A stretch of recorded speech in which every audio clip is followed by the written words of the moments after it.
by Rekha Gupta. So both of them showing the victory sign there. An important messaging again, because what happens in Delhi, impacts Haryana, and what happens in Haryana impacts Delhi. Yes, Ash, go ahead.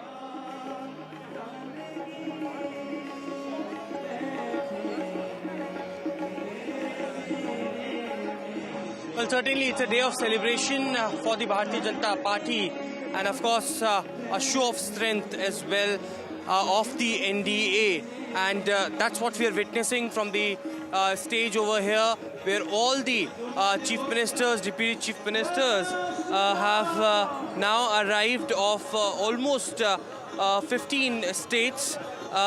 Remember now I can see Eknath Shinde greeting Pawan Kalyan on the stage. So this is a complete NDA faction. Chief ministers and deputy chief ministers on the main stage, and now all eyes are on Prime Minister Narendra Modi as he would be shortly arriving over here. On the right are the spiritual leaders, and on the left are the remaining MLAs apart from the 6 who will be taking oath, who had been given a seat at the main stage. So all of these newly elected MLAs waving to their supporters, to their family members who are patiently waiting to see the grand oath-taking ceremony. Bansuri Swaraj, Ramveer Vidudi, Manoj Tiwari, and all the BJP MPs, Kamaljeet Sherawat over there, waving to the supporters who have come in large numbers. A sea of people, Bharatiya Janata Party flags all around the Ramleela ground, and the atmosphere is just electrifying as I speak, because on one side there are musical songs and traditional religion songs which are being played, and on the other it is Modi Modi chants across the Ramleela ground. So NDA partner, Chief Minister of Andhra Pradesh, TDP Supremo, present now at the venue of Ramleela Maidan for the swearing-in ceremony. It has been very interesting that ever since the government was formed in the national capital in 2024, we have seen 3 swearing-in ceremonies of the BJP governments, be it in Haryana or in Maharashtra, and now in Delhi. It is the NDA show of strength. All NDA leaders are present in this swearing-in ceremony, trying to showcase that they are a united front. Soon after the swearing-in, there will be a lunch that will be hosted at a 5-star hotel in Delhi, where all the NDA leaders will have a brief meeting as well. So Devendra Fadnavis, Maharashtra Chief Minister, along with his 2 deputies, in fact Pramod Sawant, Chief Minister of Goa, also seated on the dais as all leaders wait for the arrival of the Prime Minister. Before that, it will be the Home Minister who will arrive. Samrat Chaudhary, Deputy Chief Minister of Bihar, there also on the dais. Yes, go ahead, Aishwarya.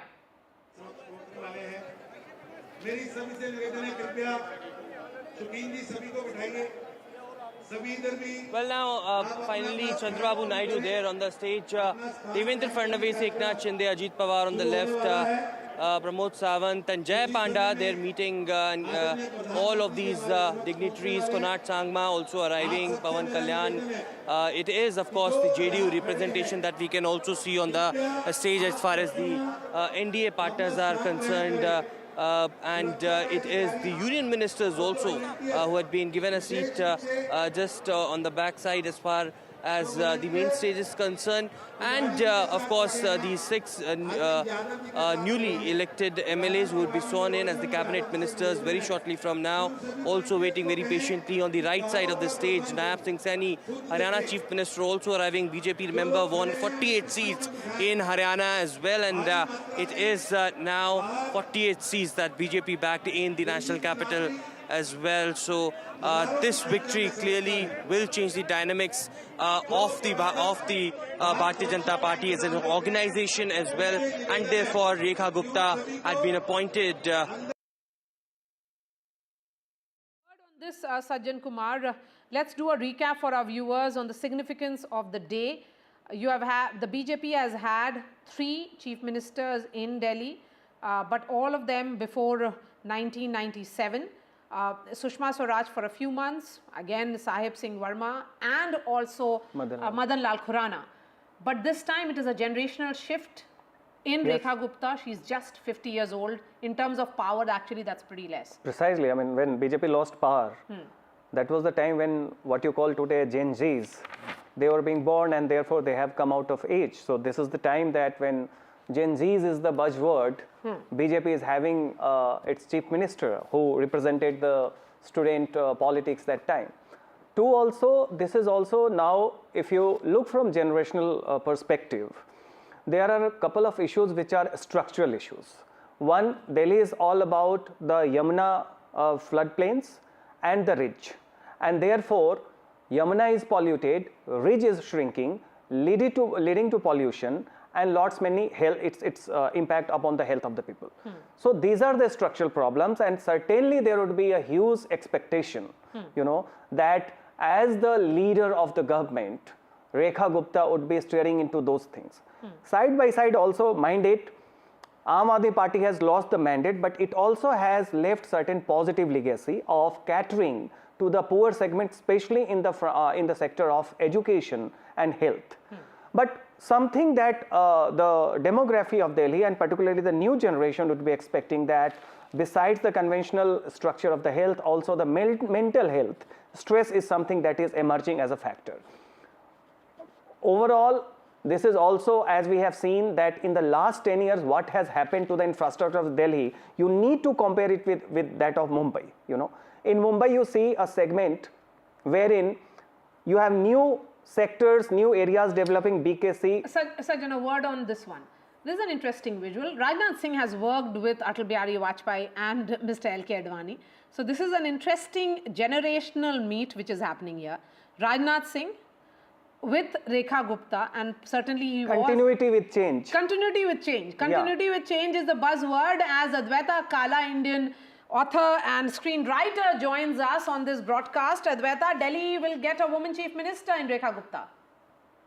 Absolutely, and it couldn't have happened sooner. I think it's very interesting as a choice. This is someone who's risen up the ranks. So she isn't. This isn't mere tokenism. This is somebody who's, was part of the ABVP, fought elections in Delhi University, has been actively involved in Delhi politics for the last 25 to 30 years. So is very well entrenched in local politics and has served in different capacities, including in the Mahila Morcha at a national level. So I think this is a very interesting choice. This is a leader who I think has a bit of an activist also in her. So, with a lot of the high octane dramatics that we are used to, I think she will be able to take those on and match them. So in that sense also, I think for all of us, it's going to be interesting times when we do see the two sides come up against each other. So I don't think she's going to be one to shy away from that kind of conflict.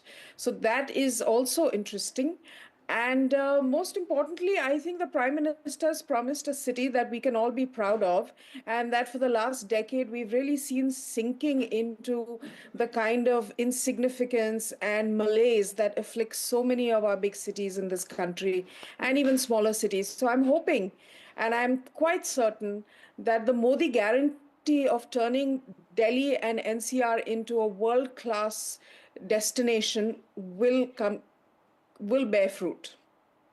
Yes, so the big challenge certainly is how soon will Delhi be appropriate as the showcase capital that we have been talking about. Rekha Gupta there, along with some other MLAs of Delhi. Now they're waiting for the Prime Minister, Rajnath Singh, greeting the leader, and expect them, give them a helping hand in the initial phase, and then you judge their career. So that way certainly it matters a lot, and her being a woman certainly is crucial factor, but that is not the only factor. Yes. I mean, she's been with the BJP since 2002, and before that she was part of the Akhil Bharatiya Vidyarthi Parishad while she was studying at the Daulat Ram College in Delhi.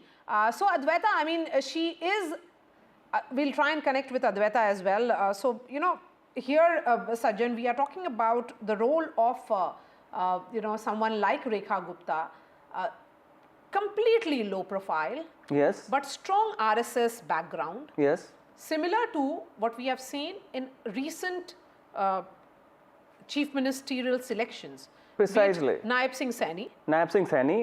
Even Mr. Fadnavis has strong Nagpur backing. Nagpur backing, blue-eyed boy of the RSS. Yes, that he was called. boy of RSS. And now Yes. you have Rekha Gupta. Rekha Gupta. Who is again with 30 years backing of RSS. Precisely. Bhajan Lal Sharma. Okay, those are the visuals of Home Minister Amit Shah actually now heading to Ramlila Maidan. He has to arrive before the Prime Minister arrives.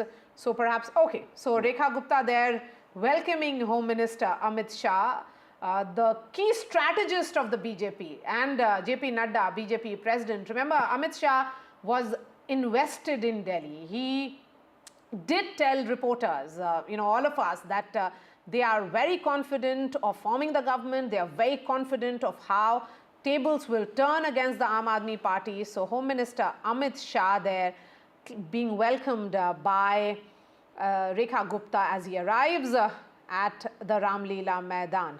Yes. Kishwar Desai, would you say a word on what we are seeing on our television screens? Home Minister Amit Shah along with JP Nadda, the senior leadership of the party, which will be clearly backing Rekha Gupta through and through, particularly in her initial months when they will realize that, she has just started off as the chief minister.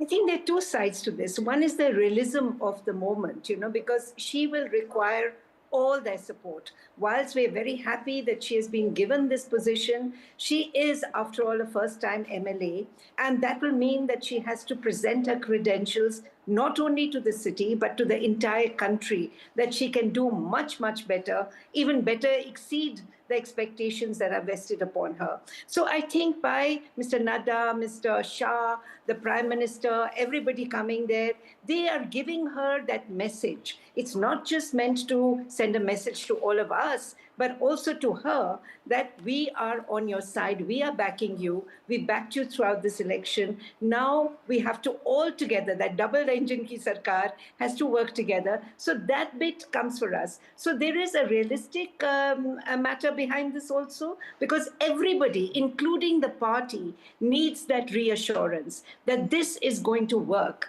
Remember that whilst we might say these are all young people coming to the fore, okay, let's go full screen now. Need that. Right. All right, ma'am, just hold on to your thoughts. Let's play the audio which is coming in from Ramlila Maidan. जी वो भी पहुंचे हैं, मैं निवेदन करूंगा।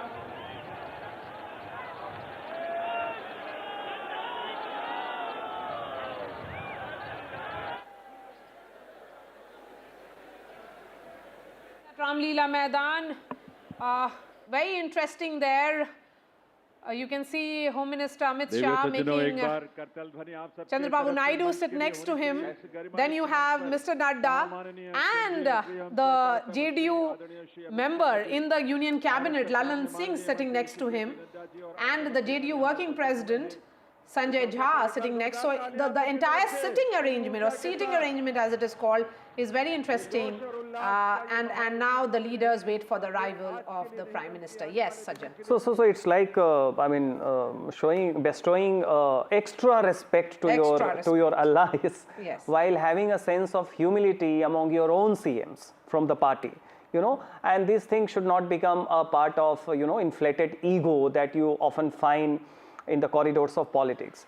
And take Delhi, for example. BJP knew that Burari and Deoli, 2 seats that it gave to its allies, Bihar. It's a losing proposition. Yeah, they knew that they're losing, and yet it respected because they knew that they have to carry the mantle in Bihar. On the other hand, you find that a given alliance between Congress and Aam Aadmi Party in Lok Sabha could have. I mean, and it fell apart. So that way, it's also about how much, you take 2 steps forward, but you also take 1 step backward when it's needed. So that is why, as Amitabh Tiwari rightly pointed out, that ideally Delhi election should also be called a NDA victory, not just a BJP victory, because the 2 seats that was given to Chirag Paswan's party and JDU, both candidates lost, and it was clear that it's very difficult to win those seats, yet BJP gave that. They walked extra mile just to respect the allies and give them, and sitting arrangements also is a part of that sort of a very conscious choice, that way, and it helps you create a chemistry. It also sends a message to your rank and file, and this is something wherein you find that when you say BJP is a party of organization, Sangathan. So it's not just about how many workers you have, how many leaders you have, how many members you have. It is also about inculcating a sense of culture wherein you need to be cautious about sending the messages to your allies also. And this is something which could be a template for other parties also to emulate, right? So that way, this is, I mean, Rekha Gupta's persona signify with a decadent infrastructure. It has to lead by example, and that is why there is something that needs to continue. And on that infrastructure front, wherein the landscape needs to be changed after Sheila Dikshit, something Delhi has not witnessed, you need a complete coordination at all the three levels. So you need to have the central government working in tandem with the state government, and then you also need to have a harmony with the MCD structure. And that is why this is the time wherein people are saying it is going to be a no excuse government. And no excuse government doesn't mean only from the non-BJP and the opposition spectrum, No, even the they BJP. They cannot afford to give excuses also. I mean, because people are running out of patience, you know, they are running out of patience. Because infrastructures are collapsing. Delhi is getting restless, isn't it, Kishwar Desai? Delhiites are getting restless. That there has to be a solution to the problem. It cannot be continuously about what is going wrong, why was the Aam Aadmi Party not able to function. They have to make it a functioning government. Very crucially at a time when Rekha Gupta takes over as Chief Minister, because she used to be a councillor. She knows how difficult it is to work on the ground, and from what I read about her, she has a very conciliatory attitude. Even if people are in the opposition, I have seen, you know, we have been reading about her own outreach with Al-Kalam. Of course, all that happened a long time back, but we can take lessons from that, that she is not somebody to stand on ego. She might do that, take that extra mile, go that extra step, and get on board people who are not so willing to, you know, consent to some of the schemes she may have in mind. But I also want to say one thing. We're talking a lot about Bombay. I also want to talk about Goa, where, you know, we also live some of the time. And I have to say the infrastructure in Goa under the BJP young chief minister has completely changed. It's been transformed, which when it used to take us, you know, terrible roads, potholes, this, that, it is now a smooth run from south to North Goa. So I think there is a thinking in the BJP that every city, every state has to, in order to do business, because India is now open for business. You know, Delhi is not just about ambassadors. Yes, it is about India meaning business now, Kishwar Desai. You know, it is the fastest growing big economy. And the entire spotlight is on India. India is the country to watch out for. There is a lot of curiosity around the India story. So the showcase capital of India has to be worthy to be showcased. Advaita Kala continues to be with us. Advaita, you know, we are clear that this is not tokenism. BJP is ushering in a generational shift. At the same time, they are saying that they are experimenting with a woman, going back to the core, which is the Brahmin Banya. But at the same time, you know, in the last 10 years of Prime Minister Modi, there have been that very, you know, diligent effort to expand the perception around the BJP. The OBCs have been brought in, the Dalits have been brought into the party fold. Now they are ensuring that when they are far more settled, that there should be more women-led government rather than women just being a voting constituency. Well, I mean, Maria, remember, it is Prime Minister Narendra Modi and his commitment to getting the women's reservation bill passed, which is truly indicative of the kind of game-changing vision he has for politics in this country and how it should be more inclusive, and that women are not just voters, but they can be vote getters as well as legislators, and be actively involved in power sharing and making decisions that impact the future of this country and future generations. So I think he has played a significant role, you know, including women-led development, your Crorepati Didis now from Lakhpati Didis, or be it your drone didis, as well as women's reservation bill. So I think he has gone far beyond mere tokenism. You know, the fact that you just put a woman in a particular position. All right, let's listen into the audio which is coming in. Prime Minister Narendra Modi there arriving at Ramlila Maidan. This is a victory of the Prime Minister. Mr. Modi has ensured another state for his party. Let's listen into the audio which is coming in from Ramlila Maidan now.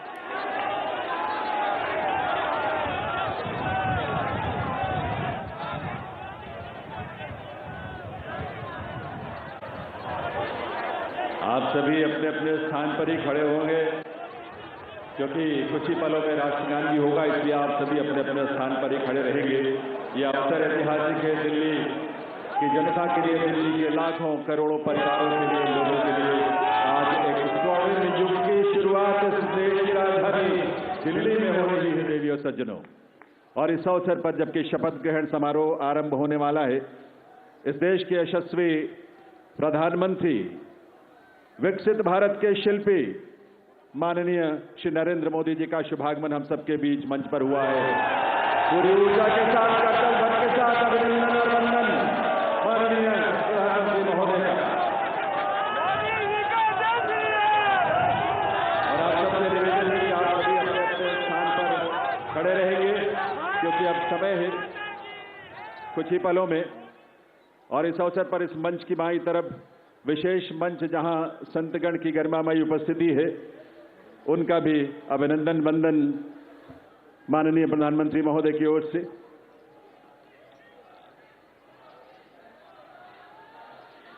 देवी सज्जनों, राष्ट्रगान के लिए आइए, हम सब अपने अपने स्थान पर खड़े रहेंगे राष्ट्रगान के लिए। अभी थोड़ा सा वक्त है और उस वक्त तक, उस समय पर ही हम राष्ट्रगान की शुरुआत करेंगे, कार्यक्रम की शुरुआत होगी। लेकिन ये ऊर्जा और ये उल्लास आप सबका बना रहना चाहिए।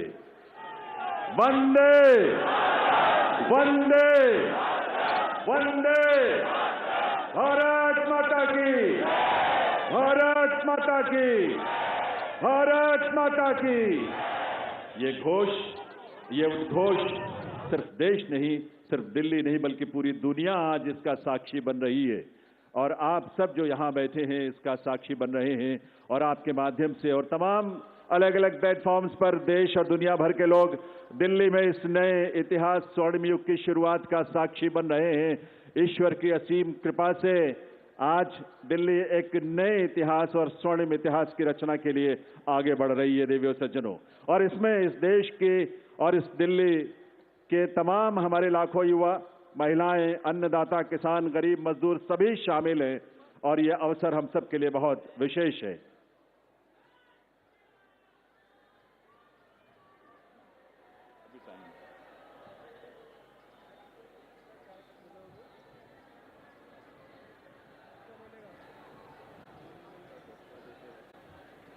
जब इस देश के करोड़ों परिवारों में जब उज्ज्वला योजना के माध्यम से गैस का कनेक्शन पहुंचता है तो हमारी माताओं बहनों के जीवन में जो खुशी और उल्लास की किरण नजर आती है और भविष्य को लेकर एक सपना जो जागता है वो बड़ा अद्भुत है। जब इस देश में सैकड़ों की संख्या में जब हमारे विश्वविद्यालय खुलते हैं, लगभग 400 की संख्या में पिछले 10 वर्षों में विश्वविद्यालय खुले, IIM और IITs खुले, इस तरह के शिक्षण संस्थानों के माध्यम से इस देश के युवाओं में अपने भविष्य को लेकर एक उम्मीद नजर आती है, एक विश्वास, वो विश्वास जो संकल्प है माननीय प्रधानमंत्री महोदय का, सबका साथ, सबका विकास, सबका प्रयास और सबका। Okay, so the visuals coming in, Prime Minister Narendra Modi leading from the front in this entire Delhi campaign. Remember, he was the one who coined that phrase and gave it to the party, which was Aapda, and they then constantly give direction to the BJP's election campaign in Delhi. That is the PM-CM combined, who will be the next, who are the now the future of Delhi. But you know, we have seen how election after election, BJP has been banking on brand Narendra Modi, which remains prominent, which is an election-winning brand. election winning brand, and it gives having a electrifying impact on the rank and file, because Okay. The national anthem.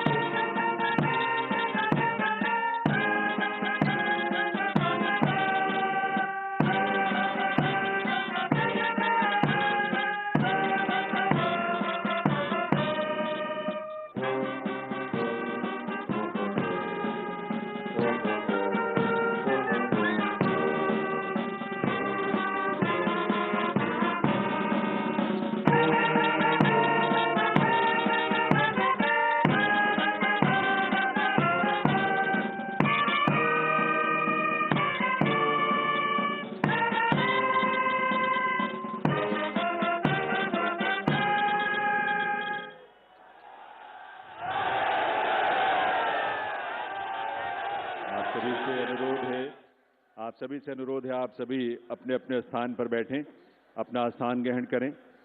और अब मैं अनुरोध करूंगा राष्ट्रीय राजधानी क्षेत्र दिल्ली सरकार के मुख्य सचिव श्री धर्मेंद्र कुमार जी से शपथ ग्रहण की कार्रवाई आरंभ करने के लिए। नमस्कार, मैं माननीय उपराज्यपाल महोदय से अनुरोध करता हूं कि वह मुझे शपथ ग्रहण समारोह को आरंभ करने की अनुमति प्रदान करें। मैं माननीय उपराज्यपाल महोदय से अनुरोध करता हूं कि वे गृह मंत्रालय भारत द्वारा जारी मुख्यमंत्री एवं मंत्रिपरिषद की नियुक्ति की अधिसूचना पढ़ने की अनुमति प्रदान करें। गृह मंत्रालय अधिसूचना नई दिल्ली 20 फरवरी 2025 का 891 श्रीमती राष्ट्रपति श्रीमती रेखा गुप्ता को उनके शपथ ग्रहण करने की तिथि से राष्ट्रीय राजधानी क्षेत्र दिल्ली के मुख्यमंत्री के रूप में नियुक्त करती है।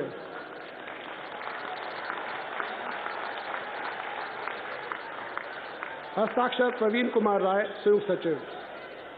अधिसूचना नई दिल्ली 20 फरवरी 2025 का 892 राष्ट्रपति मुख्यमंत्री की सलाह पर निम्नलिखित को राष्ट्रीय राजधानी क्षेत्र में अपने पदों के शपथ लेने की तिथि से मंत्री के रूप में नियुक्त करती हैं। 1 श्री परवेश साहिब सिंह, 2 श्री आशीष सूद, 3 श्री मनजिंदर सिंह सिरसा, 4 श्री रविंद्र इंद्राज सिंह, 5 श्री कपिल मिश्रा, 6 श्री पंकज कुमार सिंह। हस्ताक्षर प्रवीण कुमार राय, संयुक्त सचिव। अब मैं माननीय उपराज्यपाल महोदय से श्रीमती रेखा गुप्ता को मुख्यमंत्री पद की शपथ ग्रहण कराने का अनुरोध करता हूं।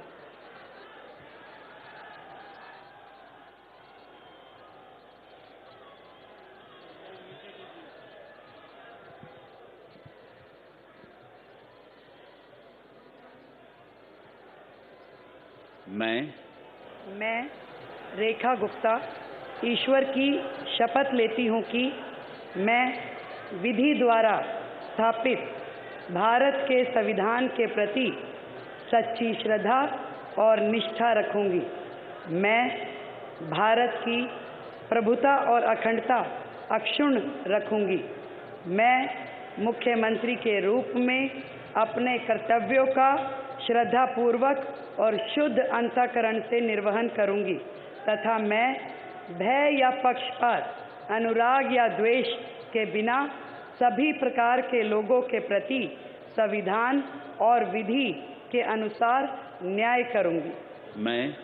मैं रेखा गुप्ता ईश्वर की शपथ लेती हूँ कि जो विषय मुख्यमंत्री के रूप में मेरे विचार के लिए लाया जाएगा अथवा मुझे ज्ञात होगा, उसे किसी व्यक्ति या व्यक्तियों को तब के सिवाय जबकि ऐसे मुख्यमंत्री के रूप में अपने कर्तव्यों के समय निर्वहन के लिए ऐसा करना अपेक्षित हो, मैं प्रत्यक्ष या अप्रत्यक्ष रूप से संसूचित या प्रकट नहीं करूँगी।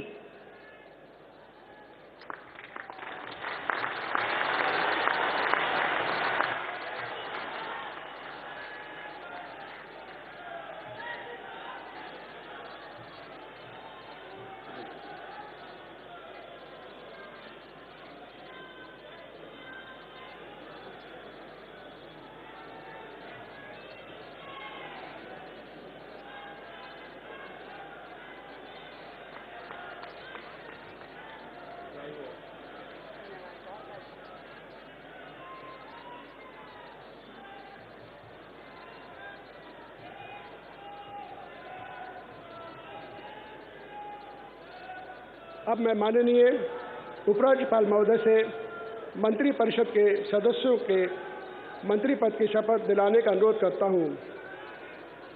श्री परवेश साहिब सिंह।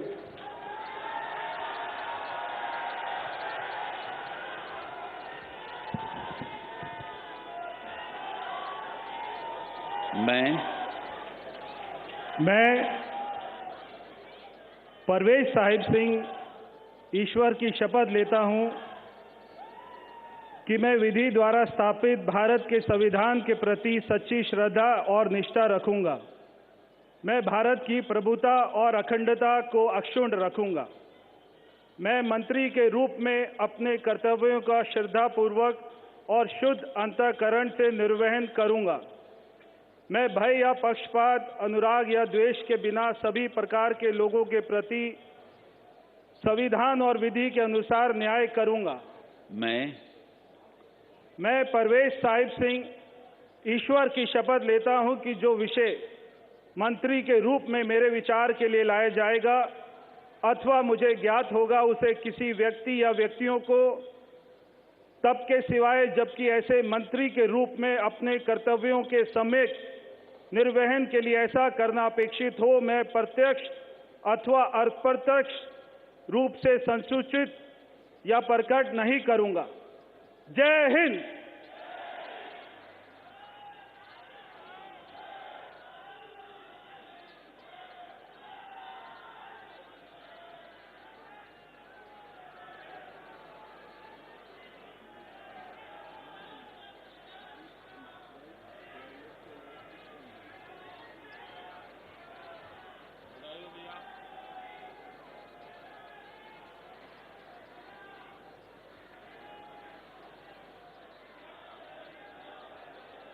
श्री आशीष सूद।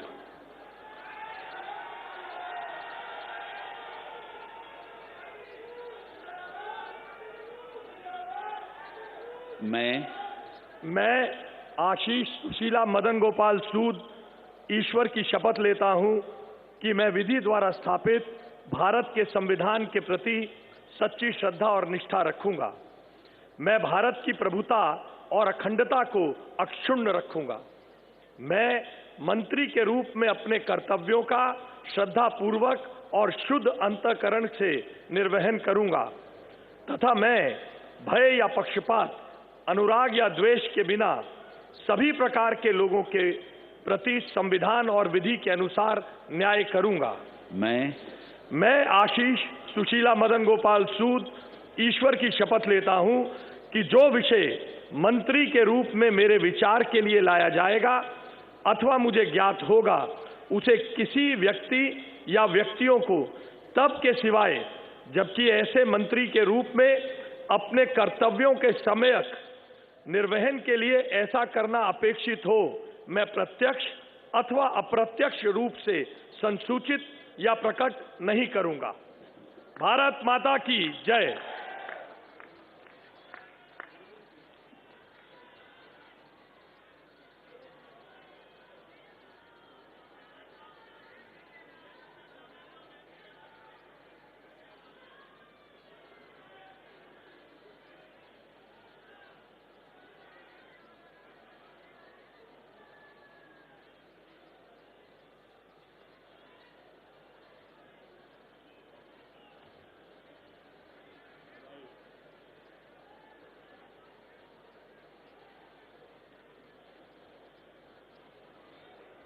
श्री मजिंदर सिंह सिरसा।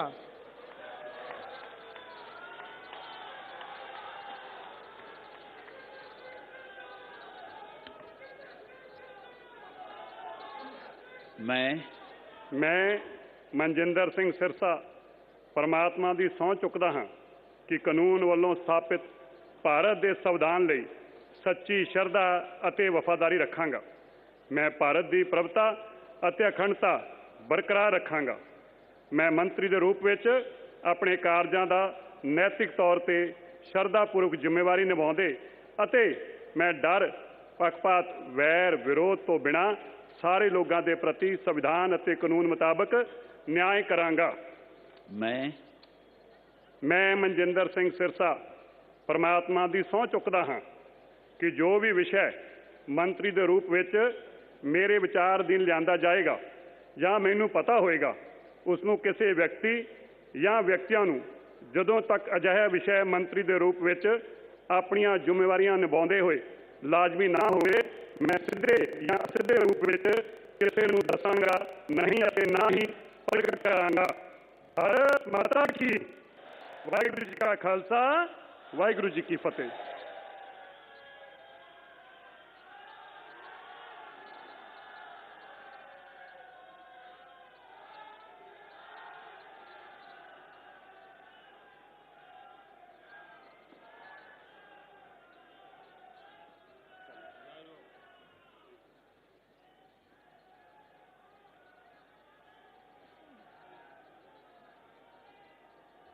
श्री रविंद्र इंद्राज सिंह।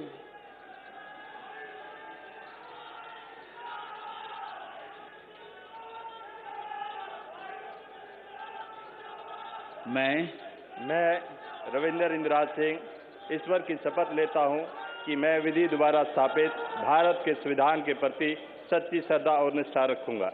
मैं भारत की प्रभुता और अखंडता अक्षुण्ण रखूंगा।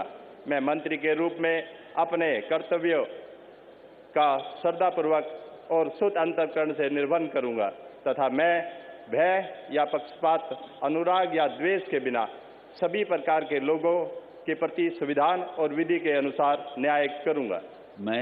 मैं रविंद्र इंद्राज सिंह ईश्वर की शपथ लेता हूं कि जो विषय मंत्री के रूप में मेरे विचार के लिए लाया जाएगा अथवा मुझे ज्ञात होगा उसे किसी व्यक्ति या व्यक्तियों को तब के सिवाय जबकि ऐसे मंत्री के रूप में अपने कर्तव्यों के सम्यक निर्वहन के लिए ऐसा करना अपेक्षित हो मैं प्रत्यक्ष अथवा अप्रत्यक्ष रूप से संसूचित या प्रकट नहीं करूंगा। जय श्री राम।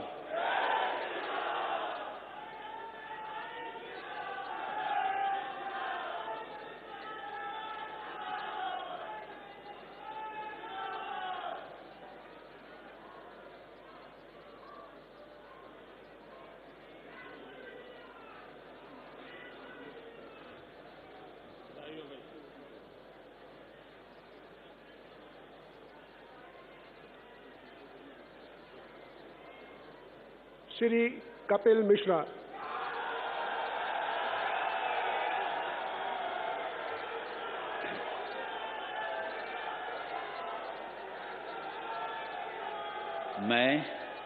मैं कपिल मिश्रा ईश्वर की शपथ लेता हूं कि मैं विधि द्वारा स्थापित भारत के संविधान के प्रति सच्ची श्रद्धा और निष्ठा रखूंगा। मैं भारत की प्रभुता और अखंडता अक्षुण्ण रखूंगा। मैं मंत्री के रूप में अपने कर्तव्यों का श्रद्धापूर्वक और शुद्ध अंतःकरण से निर्वहन करूंगा तथा मैं भय या पक्षपात, अनुराग या द्वेष के बिना सभी प्रकार के लोगों के प्रति संविधान और विधि के अनुसार न्याय करूंगा।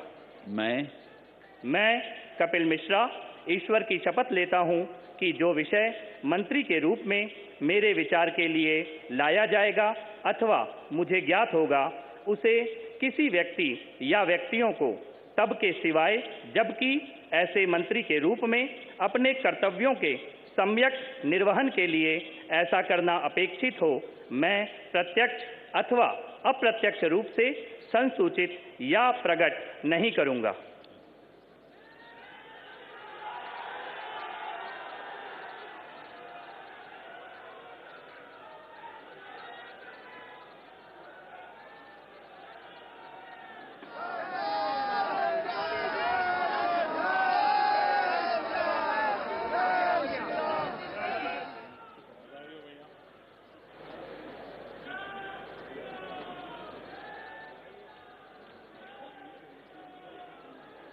श्री पंकज कुमार सिंह।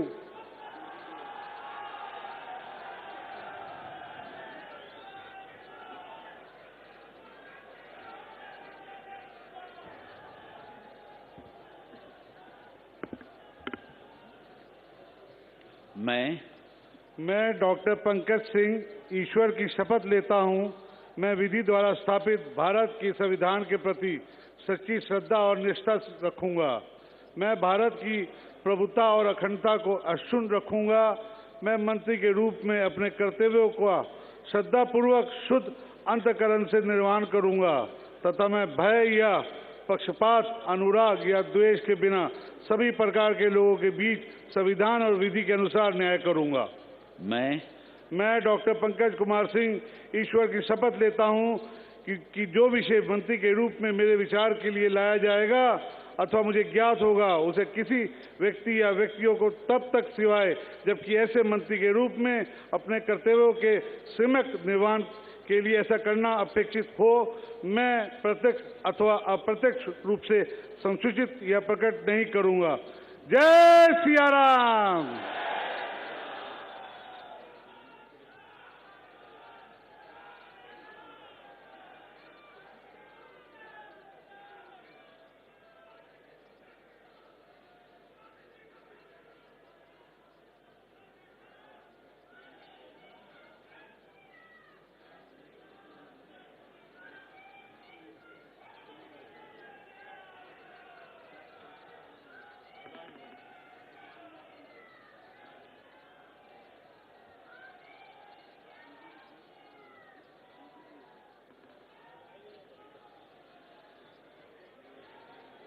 अब मैं माननीय उपराज्यपाल महोदय से समारोह के समापन की अनुमति चाहता हूं। मैं सभी अतिथि गण से राष्ट्रगान हेतु अपने स्थान पर खड़े होने का अनुरोध करता हूं।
सब मिलकर घोष करेंगे, भारत माता की, भारत माता की, भारत माता की, वंदे वंदे वंदे।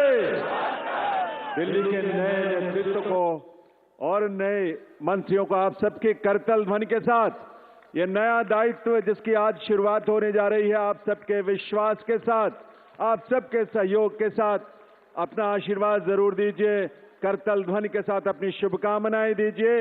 ये दिल्ली उन दिल वालों के जिन्होंने आज का दिन हमें दिखाया है और आज के दिन से एक नई यात्रा वो शुरू हो रही है जो इस देश के यानी विकसित भारत की यात्रा में उसके केंद्र में एक महत्वपूर्ण भूमिका देश की राजधानी के रूप में दिल्ली निभाने के लिए तैयार भी है, तत्पर भी है और आप सबकी ऊर्जा, आपके संकल्पों को इसी रूप में साकार होने का अवसर मिलेगा।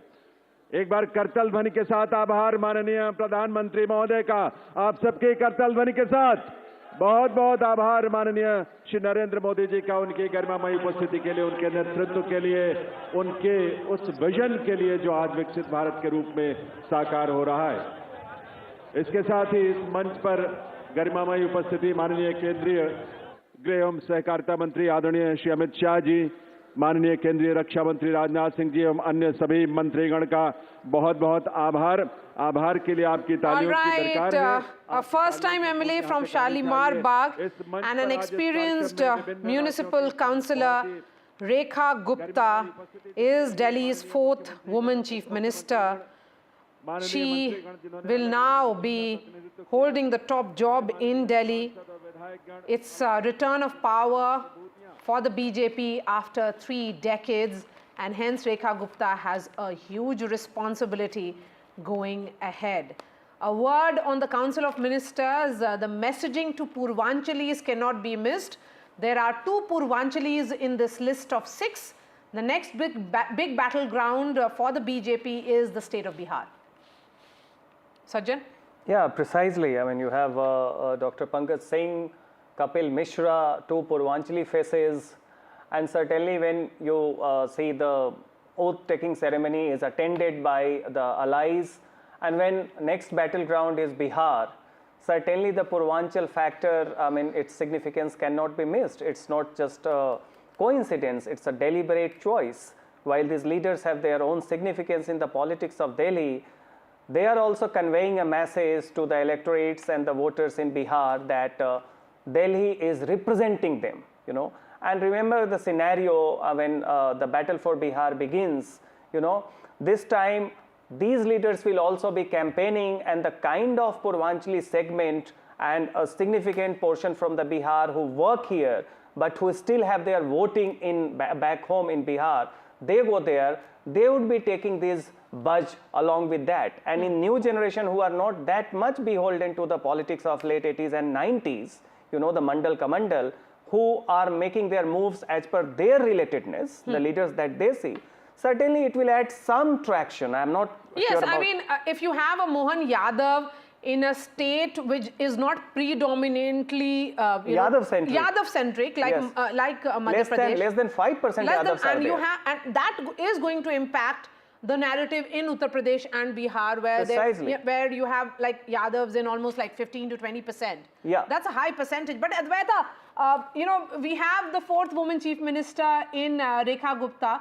She's heading now to the cabinet meeting. In fact, she'll be chairing that cabinet meeting any moment now. Big expectations from her. The BJP has promised that on 8th of March, which is the Women's Day, the first tranche of money for the women of Delhi will be released. Yes, and I think they're going to do it because Delhi is important. Remember, Delhi is a microcosm of the country. There are people from all states in this city. So what Delhi does in this state, with this leadership that it now has, is going to send a message to other parts of the country, especially those parts of the country where there has not been a BJP government. So keeping promises, bringing in the transformation that the city requires, showcasing it as a livable destination. Remember, we've had so many issues with traffic congestion, with the air quality. These are all things that this government will have to tackle. And if and when they tackle this successfully, I think the message from Delhi will go out to the rest of the country. So I think it's a great opportunity for the BJP, one that they've been thirsting for, and they finally have it. So I'm very confident that they're going to hit the ground running. The big promise is, of course, of cleaning of Yamuna. Will that promise be kept? Remember, in 2015, the Aadmi party made the similar promise, but they failed miserably, Advaita. I mean, there was a photograph of the LG at the banks of the Yamuna watching a machine clean the Yamuna. So I think the messaging is on point. The delivery also has to take place, but I think it's going to happen. Remember, there was a time when the Yamuna was not like this. So this has been a complete transgression on the hopes of Delhiites by AAP when they were in office, where Kejriwal promised this, and it was such a visible delivery, but he didn't even lift a finger to make anything happen. So I think for the BJP to do this, to create a riverfront, to make it a place that is accessible to the Delhi public, will have a huge impact, visually as well as in terms of morale of the voting public. Yes, and besides that, clean air is another big challenge for the Chief Minister. Infrastructure, which is collapsing, is the big challenge. Urban development is something that is needed. Delhi has become homes to several migrants. It's the migrant city of India, but more than that, is this really the city that can showcase the big events that we are hosting for the world? The Quad Summit, for example, Sajjan. Yeah. If Kishwar Desai is also with us, we can take a word from her on that. Kishwar Desai, you know, we are trying to really revamp old centers of Delhi, the historic centers, the Balli Marans of Delhi. But when it comes to creating new places like, you know, Bharat Mandapam, for example, is a big showcase venue There is a similar showcase venue which has come in East Delhi. Those venues celebrate Delhi, but at the same time, the congestion, which is the big challenge for all of us. I mean, the movements in the national capital means like we have to have 45 minutes extra every time we hit the roads. Absolutely. I think there is going to be a change now because all these things do not exist in isolation.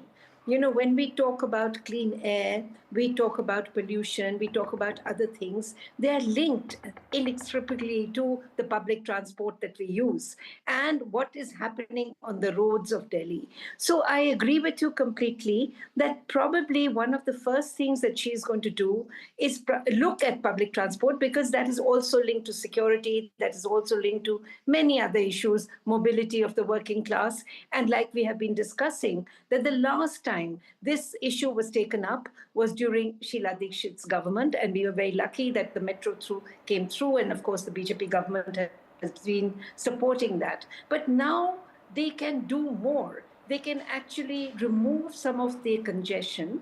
They can make it easier for people to leave their cars at home and travel. Believe me, I live in London. I take a lot of buses all the time. I use public transport a lot. And it is quite easy to do it. And the rich and poor, it doesn't matter. Everybody uses it. So I think that kind of a class divide should go. She comes from the middle classes. She knows how difficult it is for working people in this city. She does not come from a very privileged background. So I think, ma'am, just hold on to your thoughts. Urban Development Minister, former Urban Development Minister and Petroleum Minister Hardeep Puri is speaking to the media. Let's listen in. यहाँ पे जो गड़बड़ होती रही है, अब देखते जाइएगा, थोड़े ही समय में ये सब सुधार का काम शुरू हो जाएगा।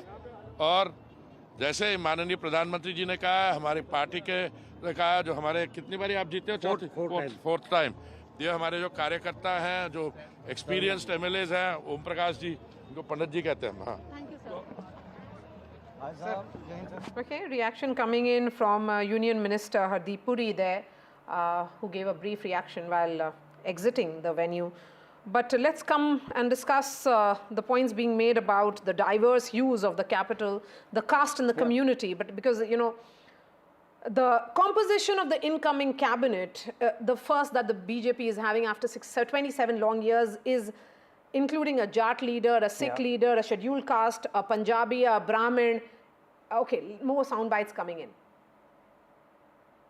मिला मैं समझता हूँ एक बहुत बड़ा कर्तव्य है हमारे लिए जो हमें करके और दिल्ली को एक बार दोबारा से खुशहाल दिल्ली, नई दिल्ली, साफ जल और साफ हवा वाली दिल्ली बनाना है और यमुना जी को साफ करना है। पार्टी में कितना बड़ा करारा तमाचा है आज का? देखिए, मैं कोई तमाचा वर्ड नहीं कहना चाहूँगा, पर मैं ये जरूर कहना चाहूँगा कि अब उनके लिए मुझे याद है कि उन्होंने बहुत हमें बेइज्जत करके विधानसभा से धक्के मार के निकलवाया था, मार्च उठा के लेके गए थे और बड़े अपशब्द बोले थे। आज वो ना स्पीकर रहे, ना वो मुख्यमंत्री रहे, ना वो मंत्री रहे, ना वो उप मुख्यमंत्री रहे। मैं मानता हूं कि सृष्टि में बहुत ताकत है, सृष्टि की ताकत के सामने सबको सिर झुकाना चाहिए। Majinder Sirsa, one of the ministers sworn in today, he is from the Punjabi community, and his role is important. You know, Delhi victory for the BJP isn't just about a particular constituency. Yes. This is a very wholesome victory, which a rainbow coalition, which came together of support base. The Juggis came for them, the Jats came for them, you know, the Punjabis, the Khatris, and of course their core constituency of Brahmins and the Banyas. Yeah, and that way you see, I mean, this is very interesting that the cabinet composition in terms of community and in terms of the background, regional background, is also reflective of the changed demography and changed landscape of Delhi. You know, so for example, it is a coincidence that after almost 10 years you have a Sikh in the cabinet, you know, and that also shows a conscious choice to kind of convey a message in the backdrop of farmers' movement, etc. You know, BJP is sending a message that how it is more kind of a reconciliatory in tone.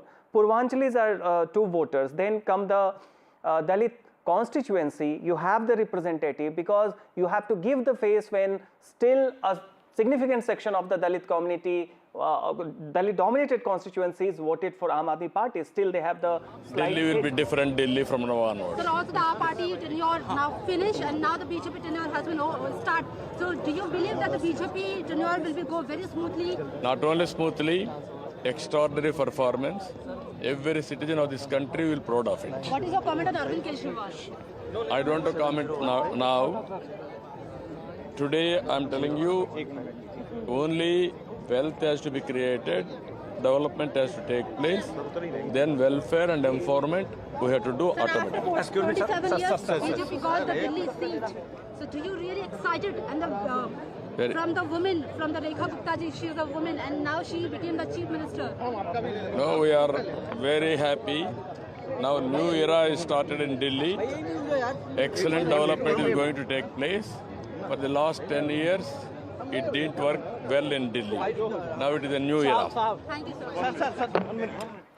So it's a new era is what Chandrababu Naidu says, an important alliance partner. You know, and there was this special gesture which was extended by the Prime Minister to Mr. Naidu, to Eknath Shinde, you know, Ajit Pawar. So he realizes that when it is about that rainbow of NDA partners, the bigger umbrella under which all these parties have come in, the messaging has to be right, the optics have to be right. And it is being reciprocated, you know, by the allies also.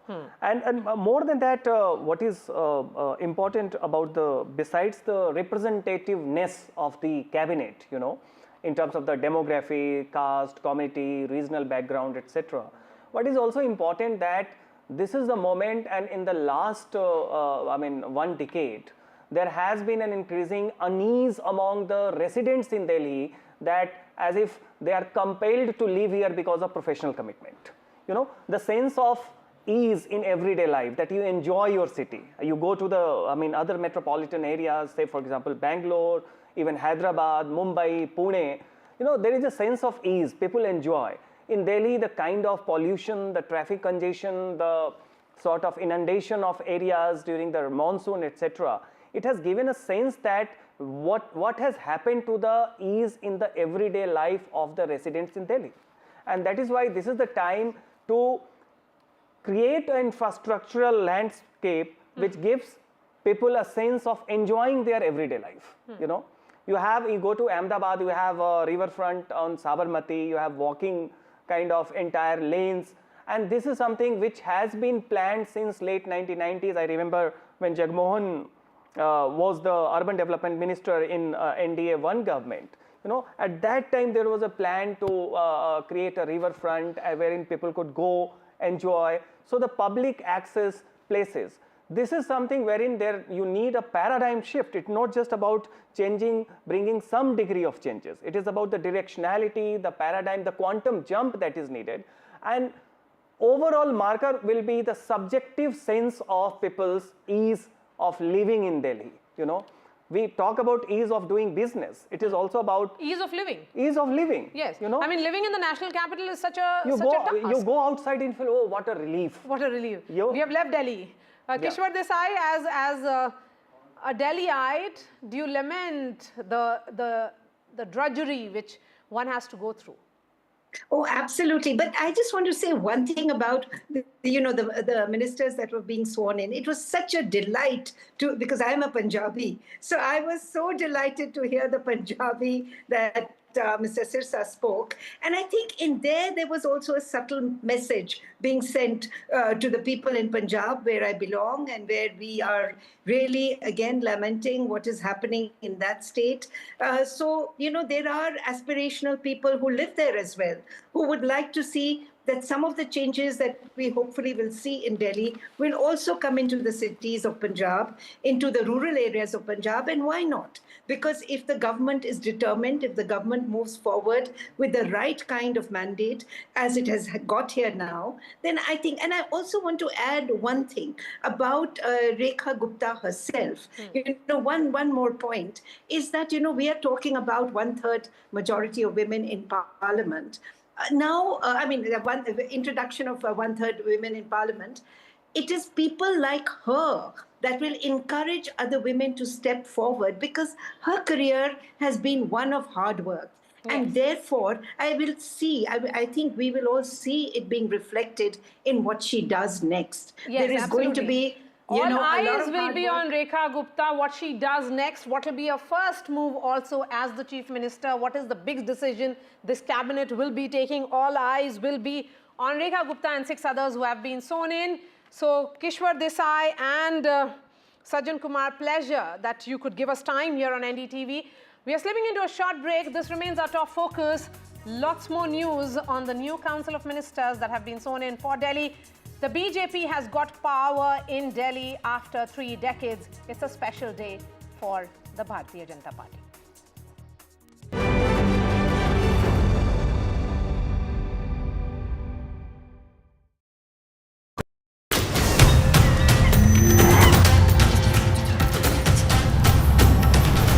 Kumbh is the flow of the rivers, the direction of the stars, and the memory of the urn full of nectar.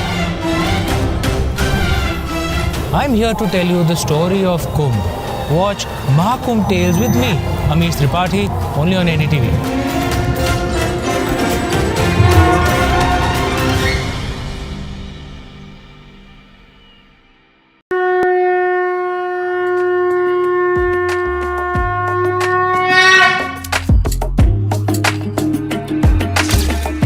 Mahakumbh, the festival of faith, the world's biggest spiritual festival, the divine dip at the spiritual Sangam,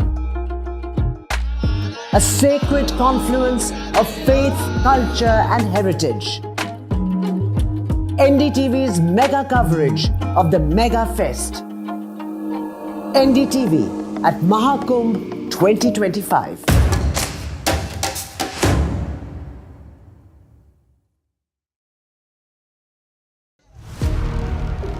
Big budget day. Big newsmakers on NDTV. Top ministers and opposition leaders. ये by the people, of the people and for the people budget. It is a fulfilling budget. This is a development budget. It's one of the finest budgets I've ever seen. More than a bold move, it is a clever move. NDTV, always the first choice of newsmakers. NDTV keeps you ahead.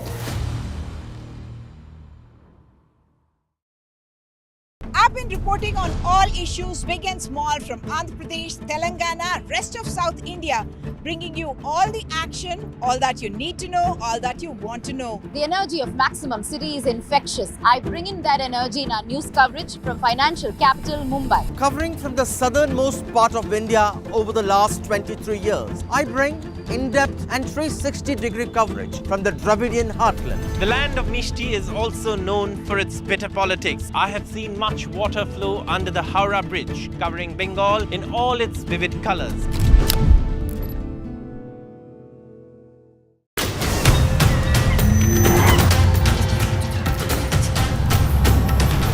Kumbh is the flow of the rivers, the direction of the stars, and the memory of the urn full of nectar. I'm here to tell you the story of Kumbh. Watch Mahakumbh Tales with me, Amish Tripathi, only on NDTV.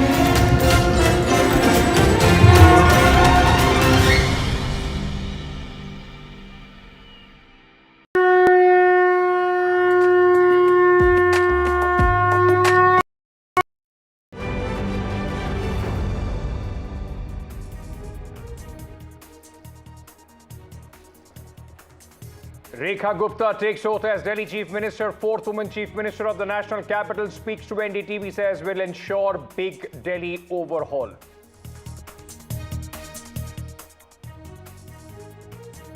Delhi cabinet takes shape. 6 ministers take oath. Giant killer Parvesh Verma is a minister in the cabinet. Sirsa Kapil Mishra take oath.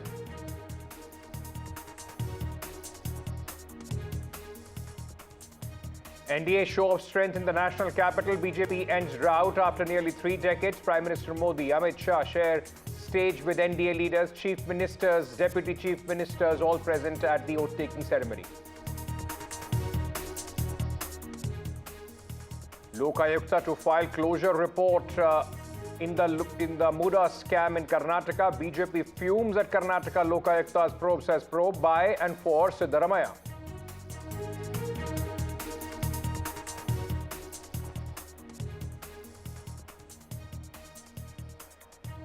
In Telangana, activists who took KCR to court murdered day before hearing in the corruption case. Police suspect land dispute led to the murder.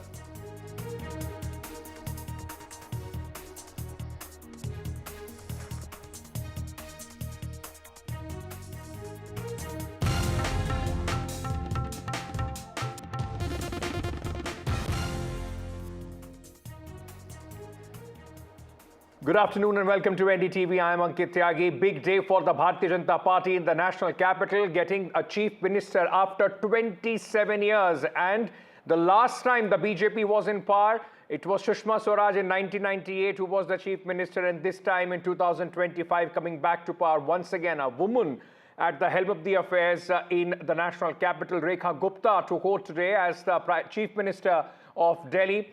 And the BJP at this moment, ladies and gentlemen, is riding high after the victories in Maharashtra, before that Haryana, and now the national capital. It was a show of massive strength by the NDA, led by Prime Minister Narendra Modi.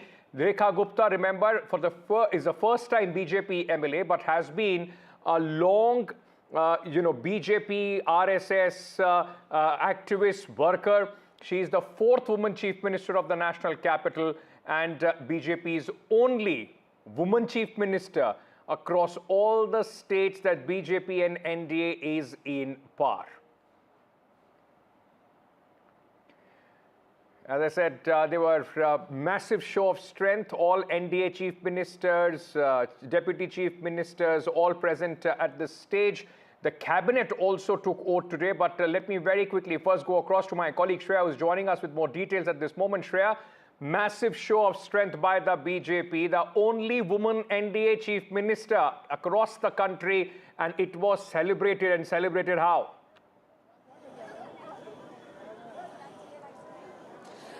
Well, absolutely, Ankit. We know that today we just saw mega celebration, mega oath-taking ceremony at the Ramlila Maidan. You can also see, the large gathering of people who have come from all over the national capital to get a glimpse of the dignitaries who have arrived here, and have left right now. Rekha Gupta is the woman of the hour, of course, and it's a very strategic move to make her the chief minister. Especially, she will be against the leader of opposition, Atishi. And also considering the Delhi, the West Bengal Assembly elections in 2026, where there's a strong sitting CM Mamata Banerjee, it is a strategic move by BJP. She's a first-time MLA, but 2 times experienced councillor. Now let's hear from the people what are their expectations from the new BJP government. Sir, आपको क्या लगता है? Rekha Gupta ji CM बन चुकी है. Council of ministers 6 जो नाम आए, आशीष सूद, मनजिंदर शीर्षा, कपिल मिश्रा, आपको क्या लग रहा है?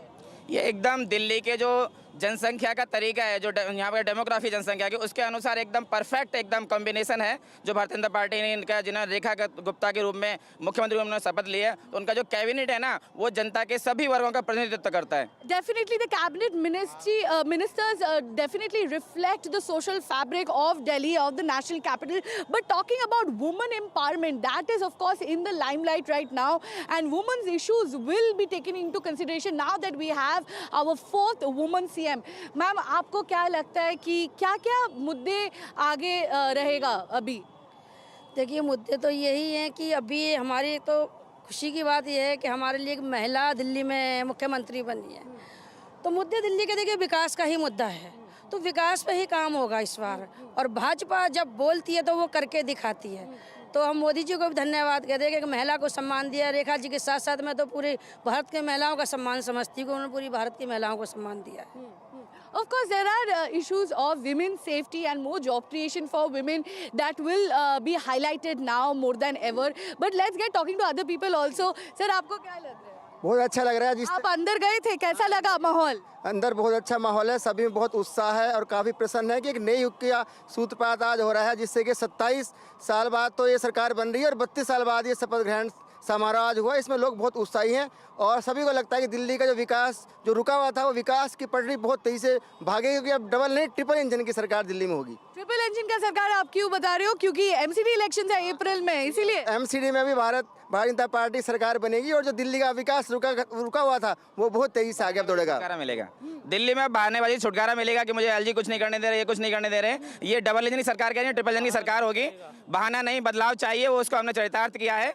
अभी जो महिला मुख्यमंत्री दिल्ली की बनेगी तो महिलाओं में कुछ अपनी विशेष समस्याएं होती हैं। एक दुआ है कि जाके पान फटी विवाही हो क्या जाने पीर पर आई। तो महिला होने के नाते महिला की पीड़ा को अच्छी तरह से समझेंगी और दिल्ली का विकास करेंगे और 50% जनता जो महिला है ऑलरेडी दिल्ली के अंदर, उसको विशेष रूप से दिल्ली में फायदा होगा। What we'll do at this moment, we'll come back to you and try and get a sense of what others are saying at this moment. My colleagues Anushka and Tanushka both are with us as well. Let me first go across to Anushka.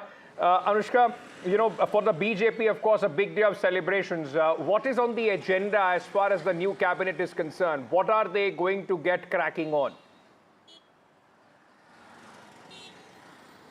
Well, certainly, Ankit, what we are seeing is that the BJP is about to make a comeback after 27 years. Now, we saw several of the SOPs that were in fact put in place for the women voters, and we are also seeing a women chief minister who has taken oath in Delhi. I'll also show you that the whole street is in fact decorated, and they are in for several of the pamphlets that are welcoming this whole initiative, from the BJP.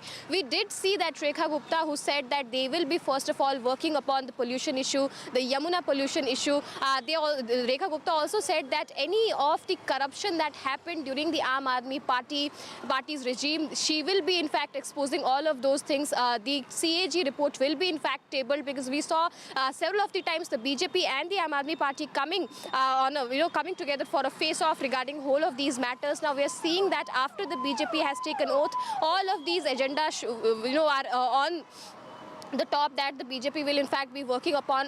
What we are seeing for today is that after the oath-taking ceremony, the first cabinet meeting will take place. After that, the whole cabinet will go to visit Yamuna Bank. Also, we are seeing that several of the people, because we also saw Yamuna being the center of the politics. Now, after winning, BJP has said that they will in fact be cleaning the Yamuna river, and they have also gone on as far as to say that they will be making a Yamuna river front in Delhi like the BJP government did in Gujarat. We're also seeing several of the people quite excited about the fact that now, because we are seeing that Delhi has a habit of experimenting, and this is the first, chief minister after 27 years from BJP, who's also a female face, is in fact promising to people that they will be in fact be working for the betterment of the society. We did manage to talk to several of the BJP leader, be it Yogendra Chandolia, be it Satish Upadhyay, be it several of the other leaders who said that they are in fact quite happy that a women's face has been given the opportunity, and they will be in fact working, because the BJP's agenda was not just making promises, but the BJP is known to take sankalp, and after the formation of the first cabinet, they will be working on all of these issues. Absolutely. We also saw the issues revolving around the Sheesh Mahal. Yeah, so there is going to be some sort of investigation as well. That is what the BJP has promised, and of course Delhi is looking forward to the kind of governance that the BJP is going to provide to the national capital after such a long time. They have been given this opportunity. Tanushka, my colleague, is also with us at this moment. Tanushka, it was a big show of strength, isn't it, by the entire NDA, led by Prime Minister Narendra Modi himself, who was on the stage, met the various chief ministers, deputy chief ministers. But for the first time across almost 21 states that the BJP and the NDA governs now, a woman chief minister, a lot of significance being attached to that.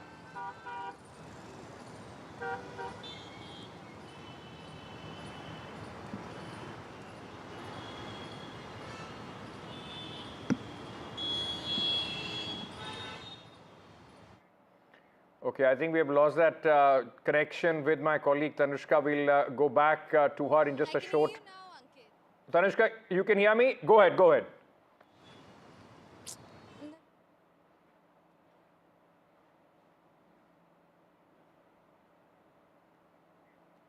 Okay, we'll fix that. We'll fix that, ladies and gentlemen. I apologize for that, disruption. But let me go back to Shreya. A lot of BJP supporters behind her. Of course, they would be extremely happy and ecstatic about the fact that the BJP has been able to win.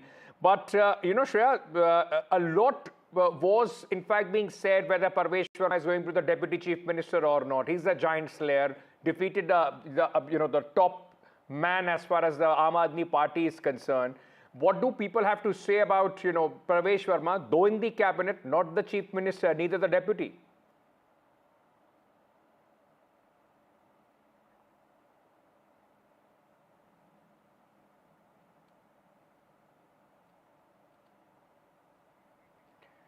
Okay, I apologize, ladies and gentlemen.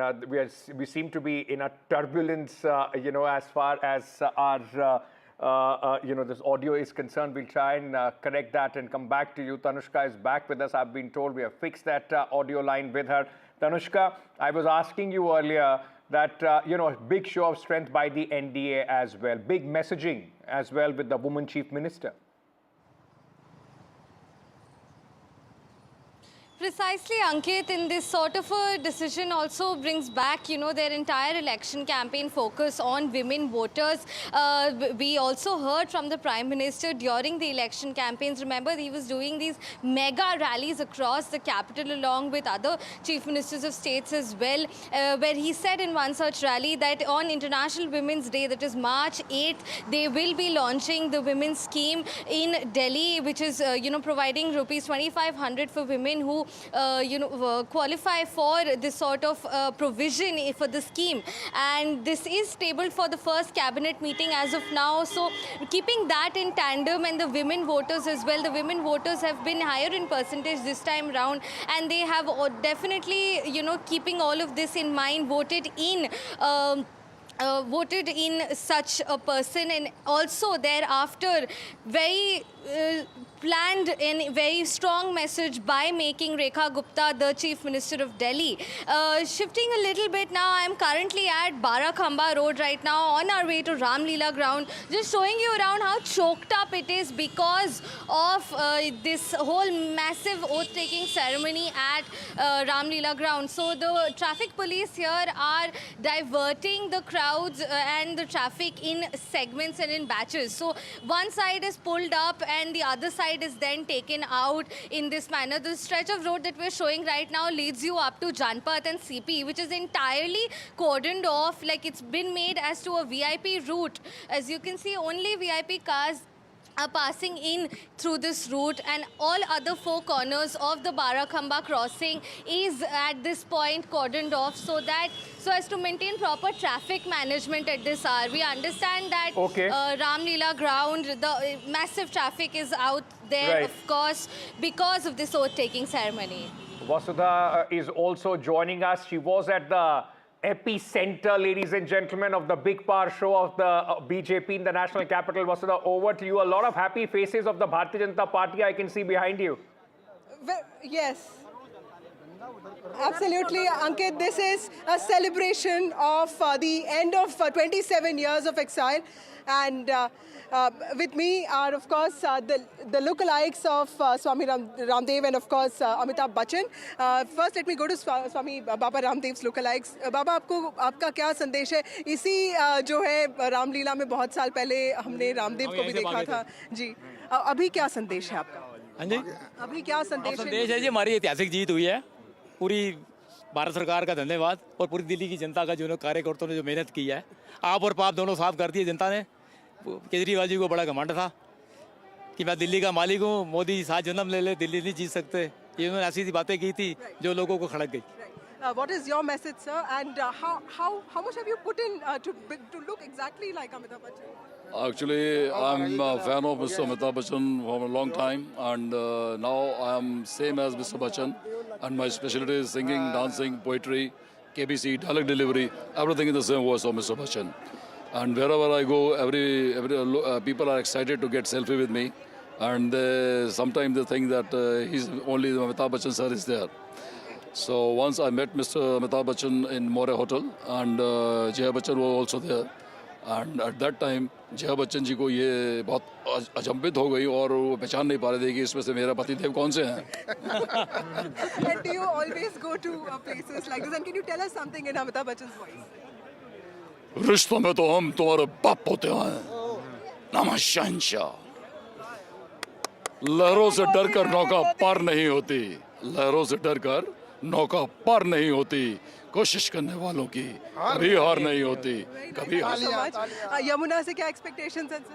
Yamuna साफ हो रही है और ये थोड़ा time लगेगा, एकदम तो साफ होगी नहीं, टाइम तो लगेगा, लेकिन साफ या मोदी जी ने यमुना साफ करा दी। अब महाराज जी जमुना साफ करा के जमुना जी तब तक केजरीवाल जी कहते थे कि मोदी जी काम नहीं करने दे रहे, अब एलजी काम नहीं करने दे रहे, अब मोदी जी 140 करोड़ युवा की धड़कन उन्होंने काम करके दिखाएंगे और डबल इंजन की सरकार बनी है, तो वो डबल इंजन की सरकार है, ऊपर मोदी नीचे देखा There's a lot of enthusiasm, like you see, many lookalikes there, but there's only one sentiment, a very emotive aspiration in BJP supporters here, that the party has finally come back to power after ending 27 years of electoral exile. And also Rekha Gupta, as the Chief Minister, has infused a lot of enthusiasm in the women voters and especially women workers of the BJP. All right, Vasudha, thank you for joining us. Quite a colorful ceremony that was, with colorful characters that Vasudha was able to get there. Ramdev, Baba Ramdev has a very checkered history of that Ramlila Maidan. For a very long time he was there protesting as well. But Anushka, let me come to you. What about the... Vasudha, before I let you go, let me ask you one very quick question. What about the... all right, I think all right, Vasudha, we have lost Vasudha, but Anushka, let me ask you this. How are the supporters reacting to the cabinet that has been made in the national capital? There on your screens, ladies and gentlemen, visuals a short while back where, in fact, the top leaders of the NDA, Chandrababu Naidu, look at the way that he has been, in fact, was sitting right in the front row along with Amit Shah, the Home Minister Rajnath Singh, and also, ladies and gentlemen, that's Mr. JP Nadda, the BJP president, meeting leaders of the NDA and various ministers and chief ministers. You could also see Pawan Kalyan. And Chandrababu Naidu sitting right there also sends across a very important message, isn't it? Because, he is very important as far as this government is concerned. It's on the back of Chandrababu Naidu and Nitish Kumar that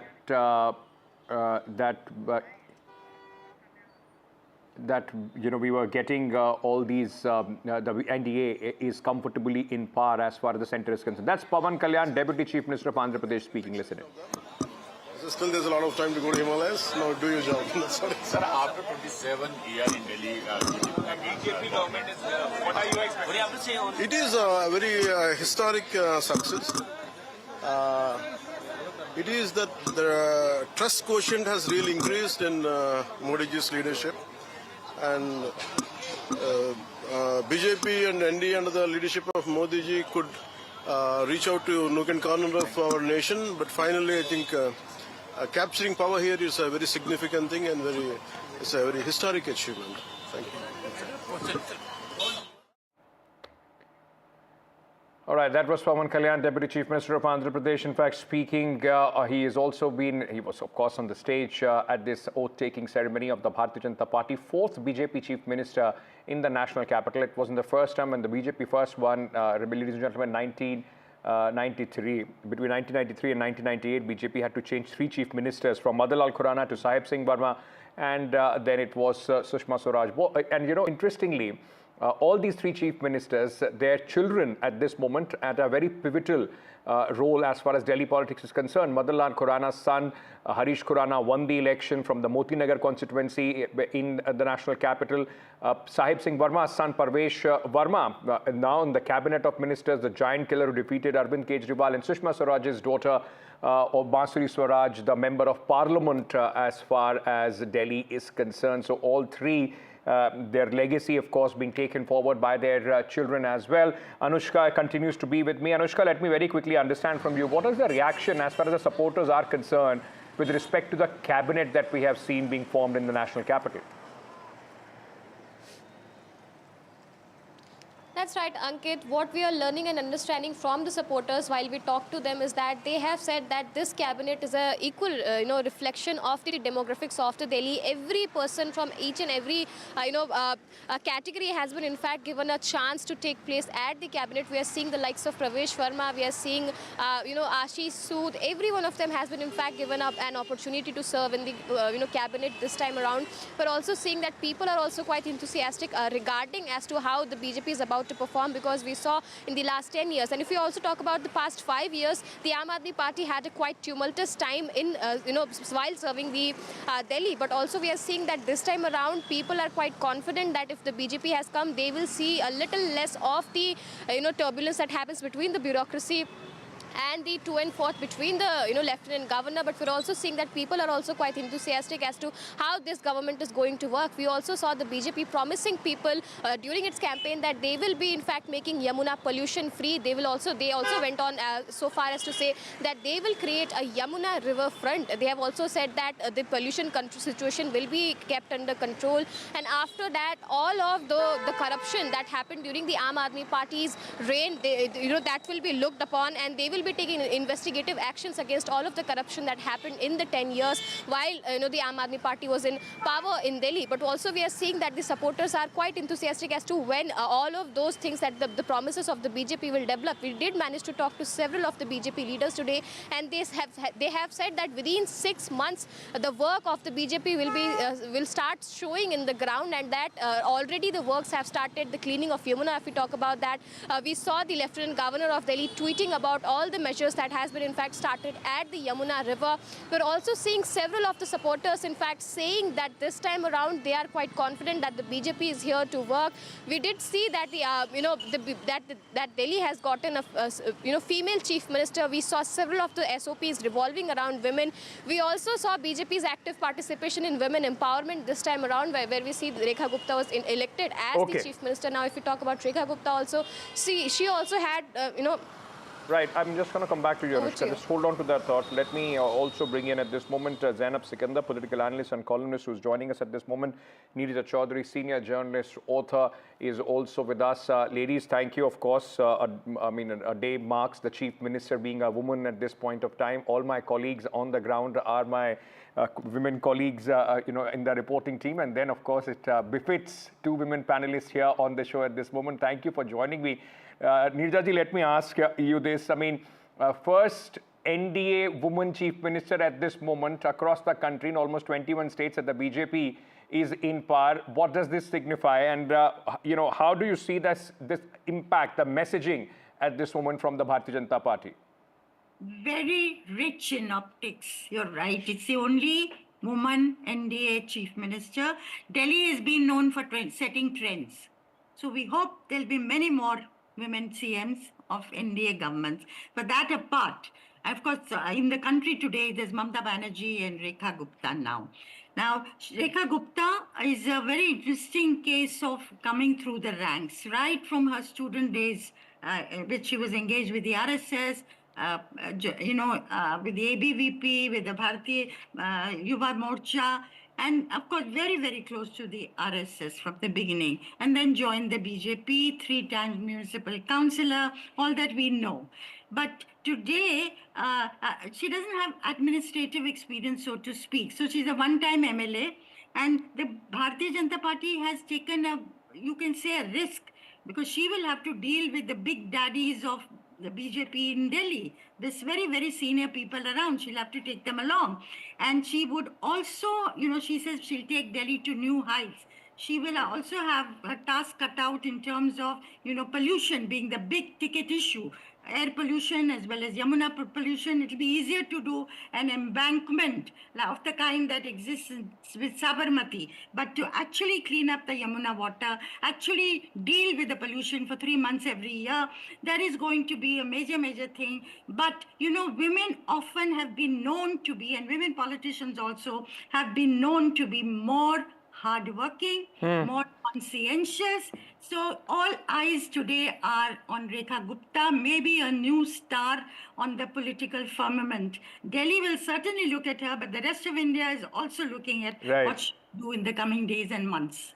All right, let me also tell you these visuals which are coming in of the Bharatiya Janata Party celebration. That's Rajnath Singh, the Raksha Mantri, meeting the newly inducted cabinet as far as Delhi is concerned. But Zainab, what about Parvesh Verma, giant killer? Everybody was hoping that he is going to, in fact, be the chief minister, or at least that was the bets which were going around as far as the media and the circles are concerned. Being inducted in the cabinet, of course, being rewarded for the hard work that he has done, but not the deputy chief minister. Does that, in a way, what Nirja was saying, that Rekha Gupta would have to take along a lot of people, those who possibly have more administrative experience in that sense, have held more posts like MPs and have been more high profile in a sense? I completely agree with Nirja ji that Rekha Gupta ji will have a task cut out for herself in keeping, her house in order. She'll have to keep the entire BJP Delhi, machinery, well-oiled and keep everyone happy. But there is a huge thing that also factors in here, which is the big headquarters of BJP that has ensured that Rekha Gupta ji has taken this leadership role. The support that she has from RSS and the headquarters of BJP will, I think, douse any fires that could have ignited within the BJP Delhi state unit. I also would like to say that not only Parvesh Sharma ji is a big name, in the name of contenders. There was Vijinder Gupta ji. This is his hat-trick win, in assembly elections, and he defeated Aam Aadmi Party in the heyday of Aam Aadmi Party in the last 2 terms. So Vijinder Gupta ji was very big. Sood Saab was very big. There were big names all throughout. So Rekha Gupta ji has a lot of good team players to work with. She just has to know how to take them along and make them important in this, game of politics. But I feel because she was backed by the Sangh and, Modi ji and Amit Shah ji have proposed her name, she has all the support. And remember, Bharatiya Janata Party is a very well-oiled machine. The reason that they see so much success is because their organizational structure so far is foolproof. Right. They really respect their hierarchies, and I don't think nobody will try and override and step on shoes, because I know that that will be the end of their career in the current scenario and hierarchical structure of BJP. So I don't think anybody will have the guts to, have, too much of a problem with Rekha Gupta ji. I think she will do well. That's Mr. Manjinder Singh Sirsa, newly minted minister in the cabinet of Delhi, arriving. I think this is the Council of Ministers, the chief ministers in the Council of Ministers, the meeting which is taking place at the Imperial Hotel, where all the senior leaders of the BJP, the various chief ministers of the NDA are also meeting. But take a look, that's Mr. Sirsa. Quite a character, Mr. Sirsa, quite a colorful character, if I may add, in fact, in the politics of Delhi, has been here for a very long time.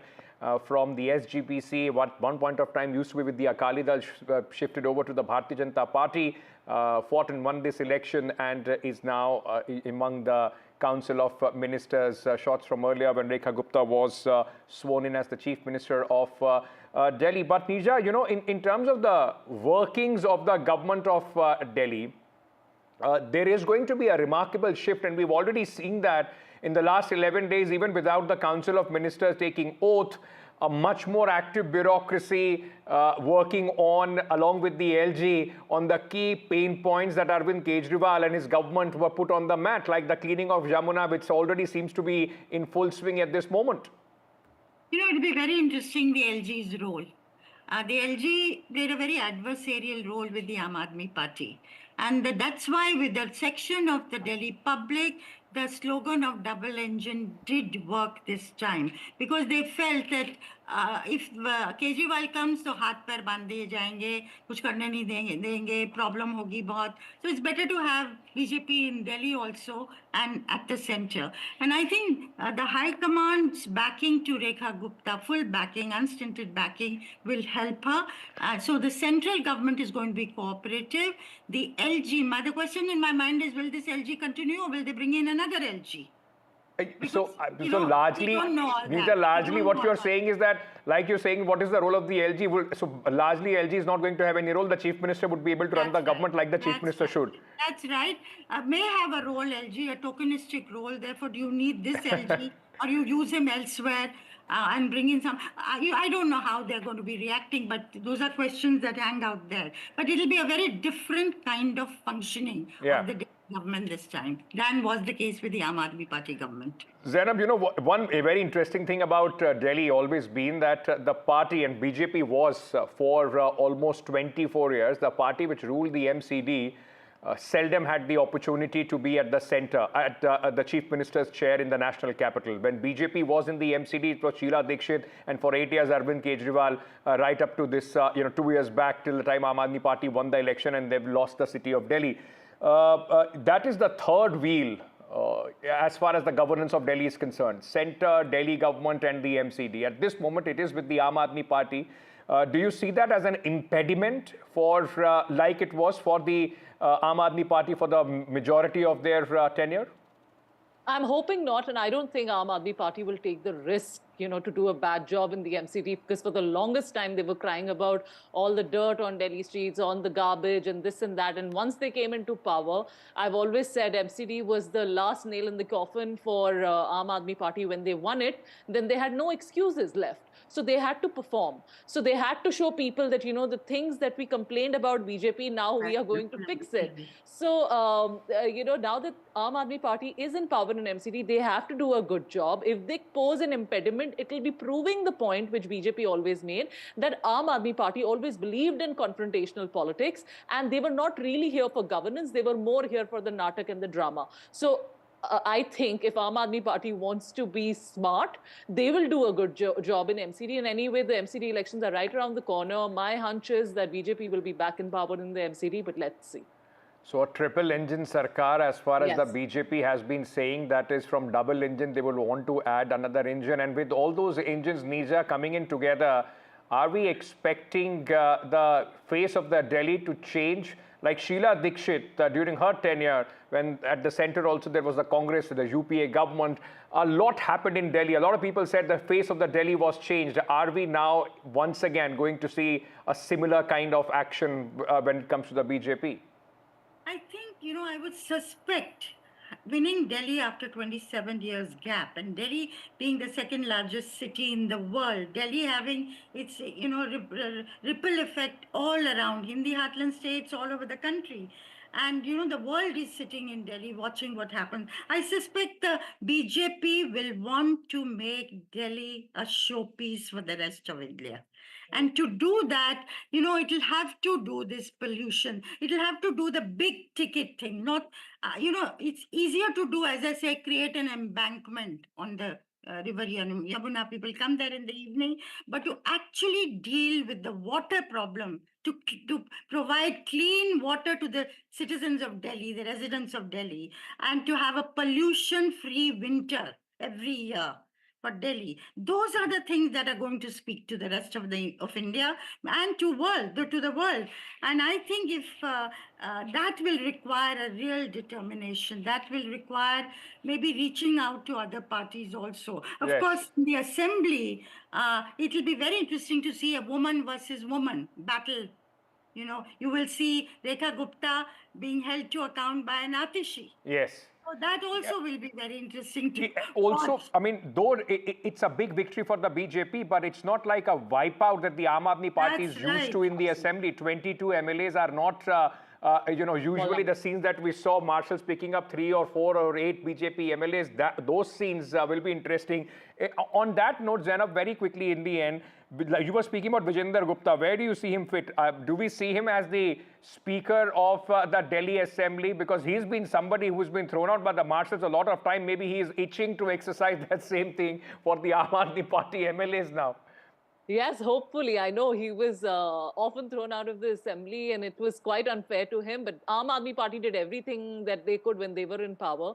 So I think now the Bharatiya Janata Party will really take on the reins and, prove that. And, you are right. The 22 number that is there in the Vidhan Sabha, the assembly, it's going to make a huge significance, which is also the reason why I think Rekha Gupta ji was picked as the chief minister, because she has such a clean slate behind her, Already on social media, you're seeing that, the opposition is trying to dig out, old videos of her, to show, her in a bad light, but there is nothing against her.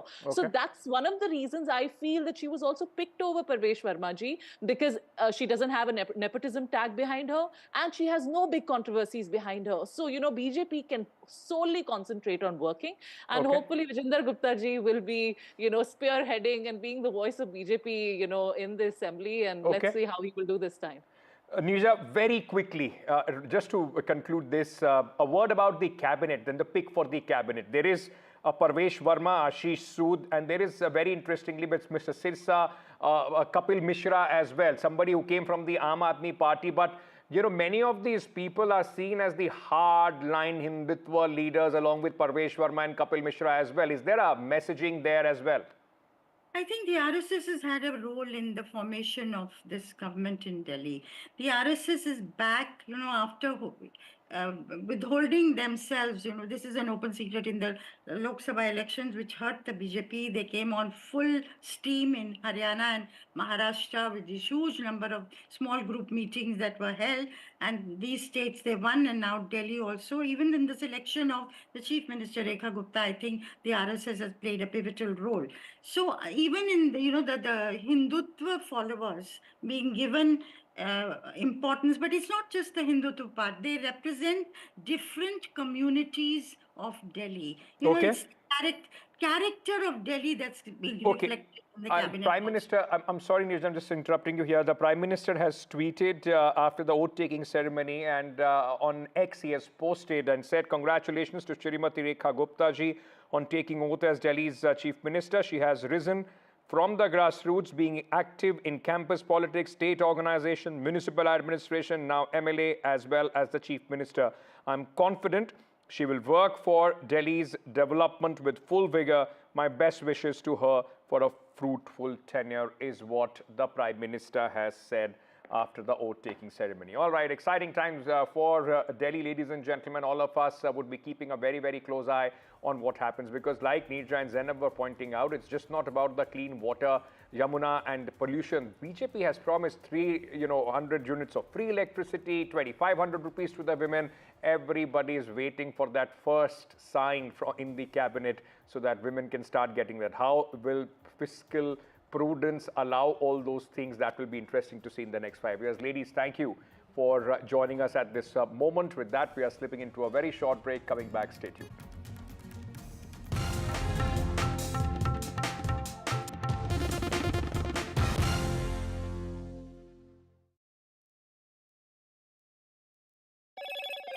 Hello, Moto. Motorola Edge 50 Pro, world's first AI-powered pro-grade camera.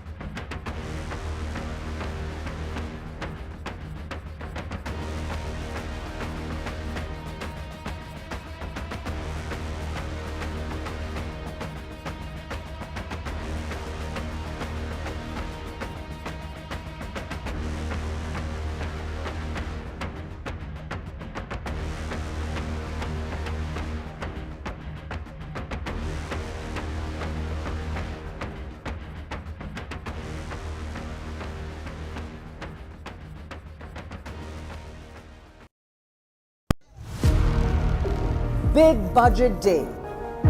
Big newsmakers on NDTV. Top ministers and opposition leaders. ये by the people, of the people and for the people budget. It is a fulfilling budget. This is a development budget. It's one of the finest budgets I've ever seen. More than a bold move, it is a clever move. NDTV, always the first choice of newsmakers. NDTV keeps you ahead. I've been reporting on all issues big and small from Andhra Pradesh, Telangana, rest of South India, bringing you all the action, all that you need to know, all that you want to know. The energy of Maximum City is infectious. I bring in that energy in our news coverage from financial capital Mumbai. Covering from the southernmost part of India over the last 23 years, I bring in-depth and 360-degree coverage from the Dravidian heartland. The land of Mishti is also known for its bitter politics. I have seen much water flow under the Howrah Bridge, covering Bengal in all its vivid colors.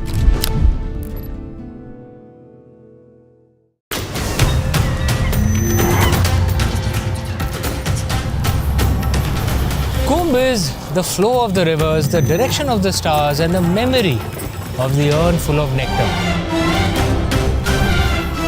I'm here to tell you the story of Kumbh. Watch Mahakumbh Tales with me, Amish Tripathi, only on NDTV.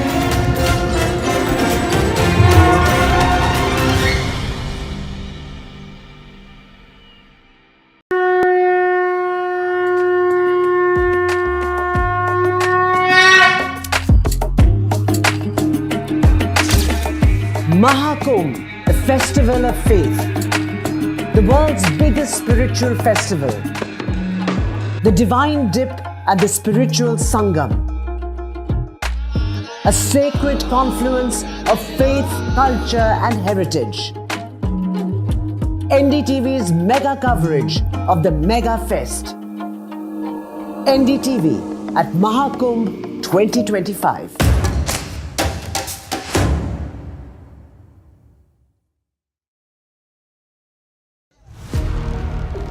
Big Budget Day.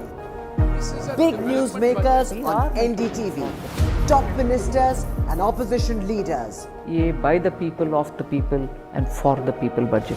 It is a fulfilling budget. This is a development budget. It's one of the finest budgets I've ever seen. More than a bold move, it is a clever move. NDTV, always the first choice of newsmaker. NDTV keeps you ahead.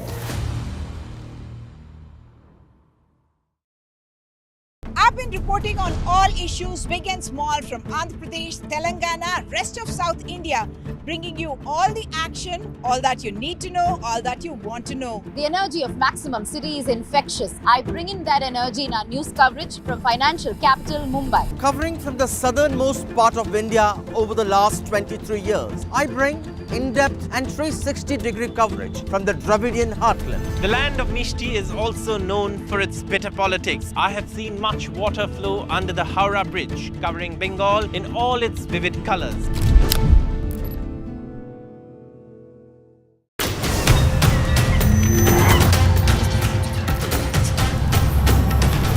Kumbh is the flow of the rivers, the direction of the stars, and the memory of the urn full of nectar.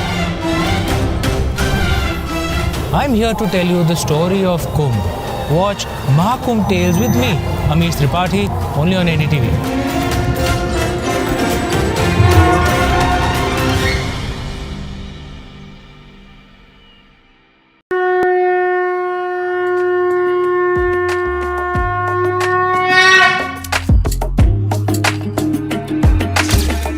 Mahakumbh, the festival of faith, the world's biggest spiritual festival, the divine dip at the spiritual Sangam, a sacred confluence of faith, culture and heritage. NDTV's mega coverage of the Mega Fest. NDTV at Mahakumbh 2025.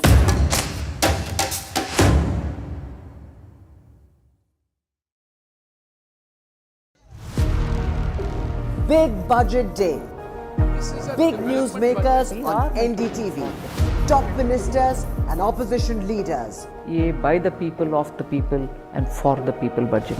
It is a fulfilling budget. This is a development budget. It's one of the finest budgets I've ever seen. More than a bold move, it is a clever move. NDTV, always the first choice of newsmaker. NDTV keeps you ahead. I've been reporting on all issues big and small from Andhra Pradesh, Telangana, rest of South India, bringing you all the action, all that you need to know, all that you want to know.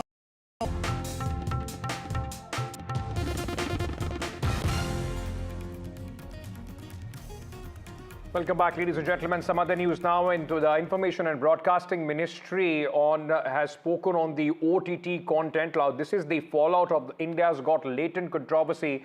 Now, the advisory speaks about all the online content to adhere to code of ethics, stricter age-based classification.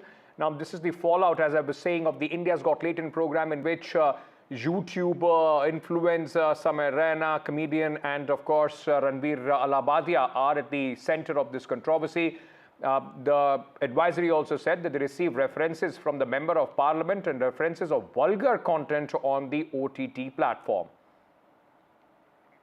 My colleague Aishwarya joins us with more details on the phone line. Aishwarya, fallout of India's Got Latent. What does this advisory suggest? Is it just for the OTT platforms? Does it also cover YouTube and other, online mediums?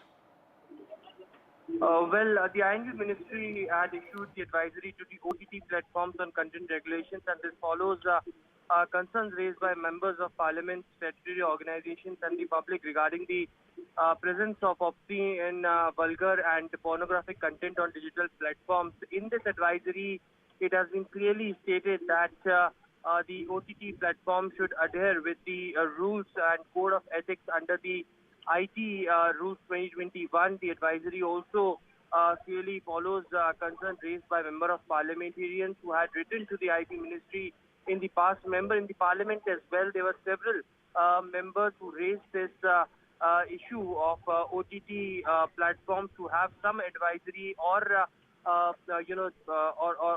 there should be some rules that should restrict putting content. It has been written in the advisory that and the advisory reminds the self-regulatory bodies to proactively oversee compliance with the code of ethics and legal provisions, including the Indecent Representation of Women Act 1986, the PNS, and the Protection of Child Sexual Offence, that is the POCSO Act as well. So clearly a strict advisory as far as the OTT platforms are concerned, and this clearly also states that the OTT platforms and the self-regulatory bodies should proactively oversee the compliance of code of ethics. All right, thank you for joining us with all those details. Aishwarya reporting on this story. Moving on now to Karnataka, where the Lokayukta has submitted an 11,000-page report to the Special Court for elected representatives. Over 50 witnesses have been examined by the Lokayukta police. No criminal offence, as per this report, has been found against Chief Minister Siddaramaiah or their family. In fact, the case civil in nature is what the report suggests, and seeks closure of the FIR against the Chief Minister of Karnataka and the closure of the FIR against the Chief Minister's wife as well, along with the brother-in-law in this case. Now, the complainant is to file objections before the next hearing on 24th. The BJP already is labelling this report made by Siddaramaiah for Siddaramaiah. Let me go across to my colleague Nihal Kedwai, who's joining us with more details on this. Is there a big relief for Siddaramaiah there? He will have a big sigh of relief. He was under pressure from within the party and from outside, Nihal. It is a big relief. It is difficult to say because the ED at the same time is probing the same alleged Muda scam, and ED has not given clean chit to Siddaramaiah.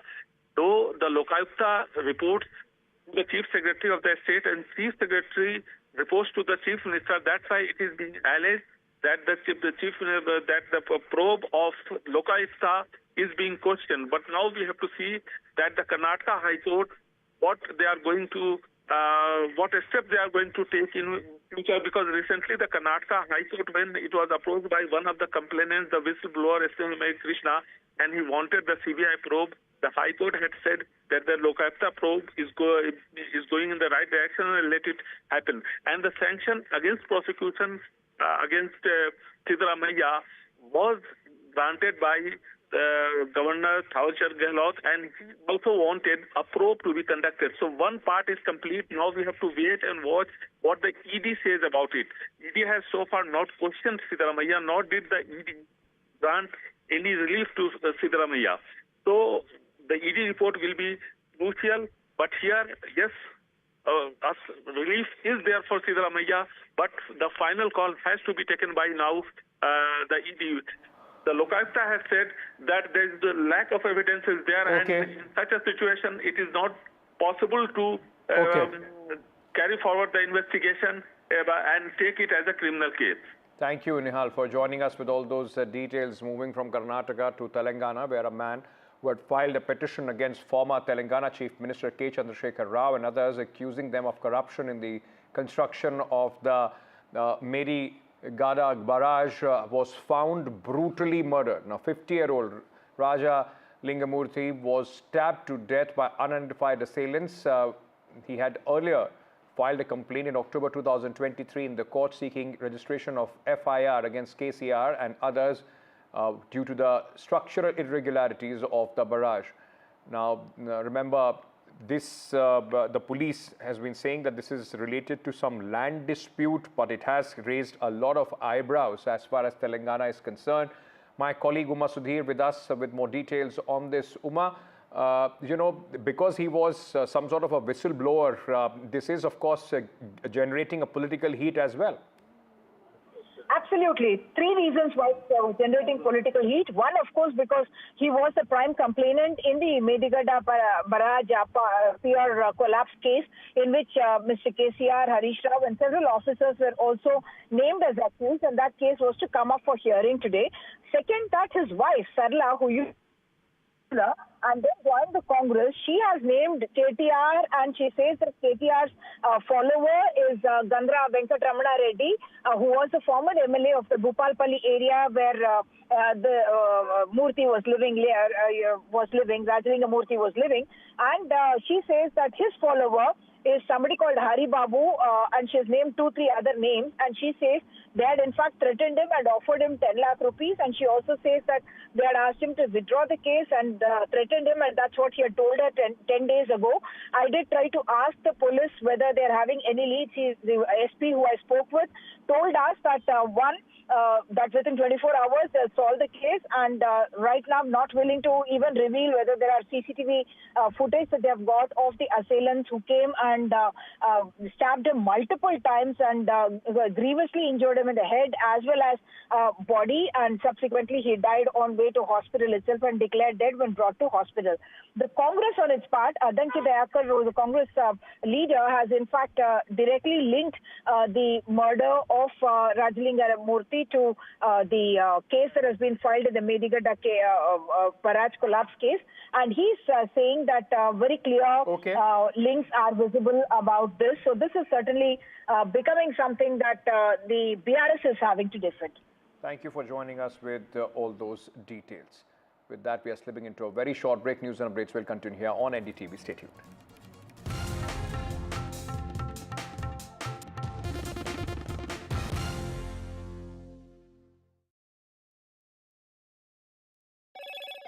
Hello, Moto. Motorola Edge 50 Pro, world's first AI-powered pro-grade camera.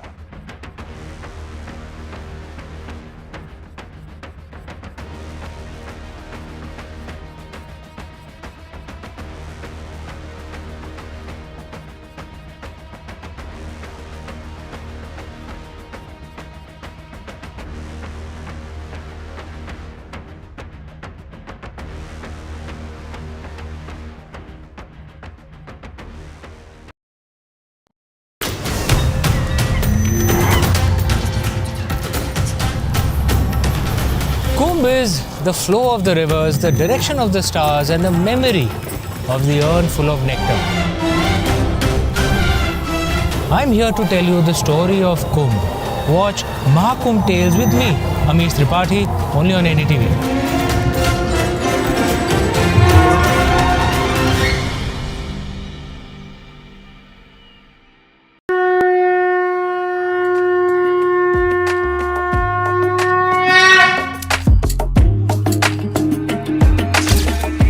Mahakumbh, the festival of faith, the world's biggest spiritual festival, the divine dip at the spiritual Sangam, a sacred confluence of faith, culture and heritage. NDTV's mega coverage of the Mega Fest. NDTV at Mahakumbh 2025.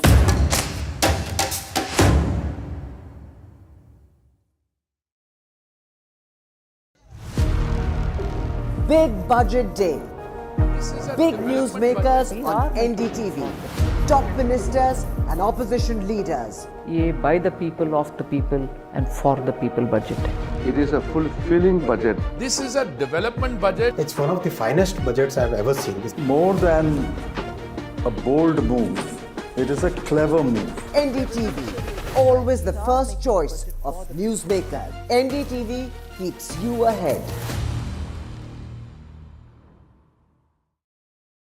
I've been reporting on all issues big and small from Andhra Pradesh, Telangana, rest of South India, bringing you all the action, all that you need to know, all that you want to know. The energy of Maximum City is infectious. I bring in that energy in our news coverage from financial capital Mumbai. Covering from the southernmost part of India over the last 23 years, I bring in-depth and 360-degree coverage from the Dravidian heartland. The land of Mishti is also known for its bitter politics. I have seen much water flow under the Howrah Bridge, covering Bengal in all its vivid colors.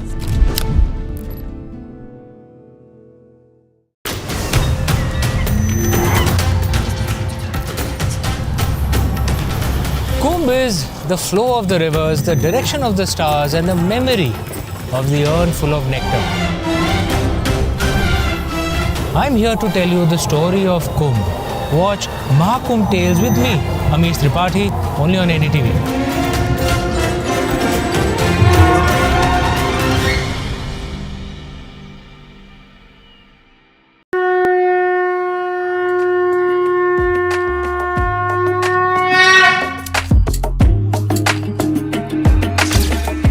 Mahakumbh, the festival of faith, the world's biggest spiritual festival, the divine dip at the spiritual Sangam, a sacred confluence of faith, culture and heritage. NDTV's mega coverage of the Mega Fest. NDTV at Mahakumbh 2025.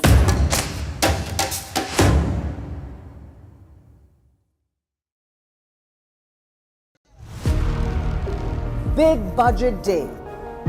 Big newsmakers on NDTV. Top ministers and opposition leaders. ये by the people, of the people and for the people budget. It is a fulfilling budget. This is a development budget. It's one of the finest budgets I've ever seen. More than a bold move, it is a clever move. NDTV, always the first choice of newsmakers. NDTV keeps you ahead. I've been reporting on all issues big and small from Andhra Pradesh, Telangana, rest of South India, bringing you all the action, all that you need to know, all that you want to know. The energy of Maximum City is infectious. I bring in that energy in our news coverage from financial capital Mumbai. Covering from the southernmost part of India over the last 23 years, I bring in-depth and 360-degree coverage from the Dravidian heartland. The land of Mishti is also known for its bitter politics. I have seen much water flow under the Howrah Bridge, covering Bengal in all its vivid colors.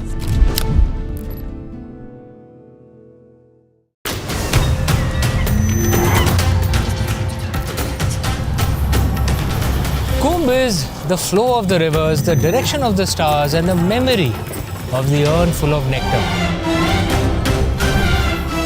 I'm here to tell you the story of Kumbh. Watch Mahakumbh Tales with me, Amish Tripathi, only on NDTV.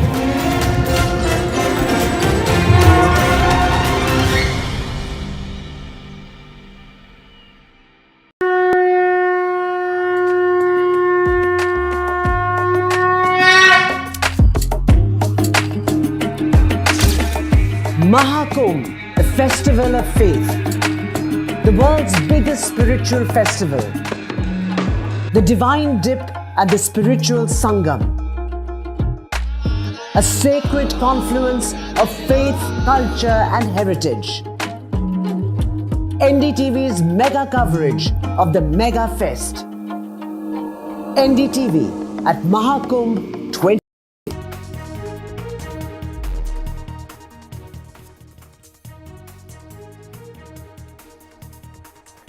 Rekha Gupta takes oath as Delhi Chief Minister, fourth woman Chief Minister of the national capital, speaks to NDTV, says will ensure big Delhi overhaul. Delhi cabinet takes shape. 6 ministers take oath along with Rekha Gupta. Giant killer Parvesh Verma is a minister. So is Sirsa and Kapil Mishra.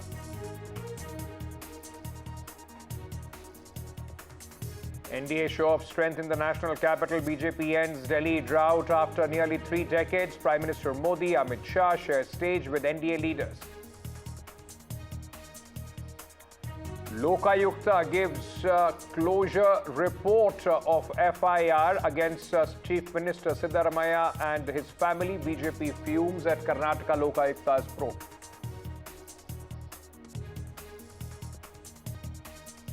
MPs push for more regulations on OTT. Government issues advisory for the platforms as need stricter age-based controls.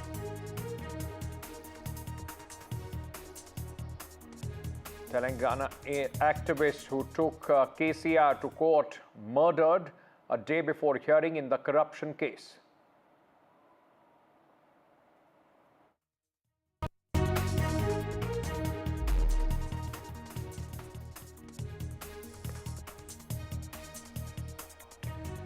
Hello, ladies and gentlemen. Welcome to NDTV. I am Ankit Tyagi. Rekha Gupta is the new Chief Minister of Delhi as she took oath along with 6 of her colleagues to form the cabinet of the national capital. This is the first time, remember, ladies and gentlemen, all right, we are shifting to these pictures which are coming in at this moment from the Imperial Hotel, where Prime Minister Modi is meeting the BJP and NDA chief ministers and other leaders, National Democratic Alliance, with the big picture of Prime Minister Narendra Modi, and you will see Chandrababu Naidu prominently standing next to him. So is JP Nadda, Amit Shah, Pawan Kalyan, Raksha Mantri Rajnath Singh. Rekha Gupta, the newly elected Chief Minister of Delhi, is also in this meeting of the Chief Ministers of the NDA. Now, 21 states in the country are ruled by the BJP and NDA governments across the country. And this is a big meeting which is taking place at this moment at the Imperial Hotel in the national capital. These are visuals of earlier when Rekha Gupta, the newly inducted Chief Minister of Delhi, had arrived at the for this meeting. You can see senior leaders, in fact, greeting Rekha Gupta as well while she went in. And along with that is the Prime Minister who walked in with JP Nadda, the BJP president, and you can see among all the galaxy of these leaders, the chief ministers, the deputy chief ministers of NDA-ruled states, one woman at the chief minister from the NDA now, and that's Rekha Gupta of the national capital. Diya Kumari, Deputy Chief Minister of Rajasthan, the other woman as far as these leaders are concerned. And ladies and gentlemen, today, of course, a big meeting of the NDA where all the CMs, deputy CMs are meeting the Prime Minister. My colleague Tanushka and Shreya are joining us at this moment. Tanushka, coming to you first. Big meeting of the NDA at this moment. What's on the agenda? Precisely, Ankit, the NDA meeting is ongoing right now, and as you mentioned, all the top leaders in the top brass, the Chief Minister who's just been sworn in, and the Council of Ministers as well, all of them are present at this meeting. And the agenda seems to be likely, of course, like before leaving the Ram Leela ground, all of them, whoever spoke to the media, Parvesh Sahib, Sivung Verma, even Rekha Gupta said that the agenda is going to be looking forward onto development in Delhi and the years ahead. Each one in their campaigns as well have spoken about working on education, be it women's health, be it the civic and sanitation issues around the capital, even road safety, women's safety. Law and order has also been a major concern. Yesterday as well, when I was speaking to Rekha Gupta, she comes from very early on politics. She was an ABVP member, and then she was the DUSU president as well. So she did stress upon, education as well, and how education needs to be amped up, and the schools right from the beginning need to be revamped completely, and there needs to be a restructuring with respect to that. We also understand with respect to the schemes, the Mahila scheme that the BJP is focused on this time round, the rupees 2,500 that they've promised to get implemented, this scheme by March 8th will also happen in the first cabinet started tweeting. So we can expect discussions around this as well. Health is also another major concern. We do know that the scheme, the Ayushman Bharat scheme, which was there was huge hue and cry about it not being implemented in Delhi. Right. It will finally be implemented. So this should also be one of the topics of conversation therein. Okay, double engine Sarkar in the national capital now. BJP at the center, BJP at the helm of affairs in Delhi as well. Visuals that we were speaking about, describing them earlier, the NDA meeting taking place in the national capital at the Imperial Hotel, where the Prime Minister, the Home Minister, BJP President JP Nadda, Raksha Mantri Rajnath Singh, along with the ministers, chief ministers, deputy chief ministers of the NDA ruled states are invited to exchange notes, adding Rekha Gupta to the mix as well. Very quickly, let me go across to Shreya as well, who's joining us from the national capital. Shreya, 6 ministers have taken oath along with Rekha Verma, but interestingly, no deputy chief minister. So message very clear, she's the boss, and then of course follows the 6 ministers, Mr. Sirsa, Parvesh, Verma, also Kapil Mishra, who has some administrative experience with Arvind Kejriwal. That's right, Ankit. We know that the woman of the hour is, of course, Rekha Gupta, first-time MLA, 2 times councillor. And although people were speculating that Parvesh Verma would be the next CM because of his Jat identity and also because he won from the New Delhi constituency seat, which saw the likes of Sheila Dikshit and Arvind Kejriwal, former chief ministers of Delhi. But Rekha Gupta is the main boss right now. And let me hear from the people here. Sir, you have seen several governments in the last couple of years. You're born and brought up in Delhi, lived almost 70 years here. So what do you think? Do you think Rekha Gupta will be able to match up to the former charismatic CMs of our national capital? Or do you think she will just be a rubber stamp CM? Although straight away I won't call her a rubber stamp CM because we haven't seen her performance yet. But one thing positive I see on this aspect is that she, being a woman who has an inbuilt character called compassion, so she will be more justifiable, she will be honest. That's the image I have about her credentials. I checked her background also. So And also she has been someone who has been, a complete loyalist, RSS loyalist from the very outset. But, there has been this speculation that Parvesh Verma could have been the chief minister. And now we see that there is no deputy chief minister's name that has been revealed. So clearly that Rekha Gupta is the main boss. Why do you think that strategy was taken by BJP? What do you think? See, Parvesh Verma, although he represents the outer Delhi circle, a Kisan sector of the society, but with women candidate, which was from the beginning Modi ji's dream to bring a women candidate, but there is no controversy. In real character, there is a kind of a egoistic approach is there. And also Rekha Gupta, she belongs to the traders community, the Vaishya community, which is also a major BJP's stronghold, vote bank. Yeah, even in Baniya community, what I would say, like it was a competition, say, between Mr. Vijay Goyal and Dr. Harshvardhan. Both of them are coming from the same caste, right? But this being a lady, although representing Baniya Biradari, but being a women candidate, there's very less chances of having any kind of rift with anybody. We need someone who will be able to, unite people and work in tandem with the LG and the Prime Minister. So you're a veteran doctor yourself. Ayushman Bharat scheme is being talked about time and again by BJP. They are planning to implement it soon. How important do you think that is? And also the whole pollution thing, because we have seen under Aam Aadmi Party's governance, environmental governance had taken a backseat, be it the air pollution and the Yamuna pollution. How important do you think these two issues are? See, not only that. The thing is, I'm not a veterinary doctor, I'm an Ayurvedic doctor. So as a physician, what I saw in Mohalla clinics also, in the state of affair, it was pathetic. So real kind of services have not been provided. Okay. People have been kind of emotionally blackmailed, I would say. So that aspect is missing, and of course, Yamuna is highly polluted and nobody paid attention to it.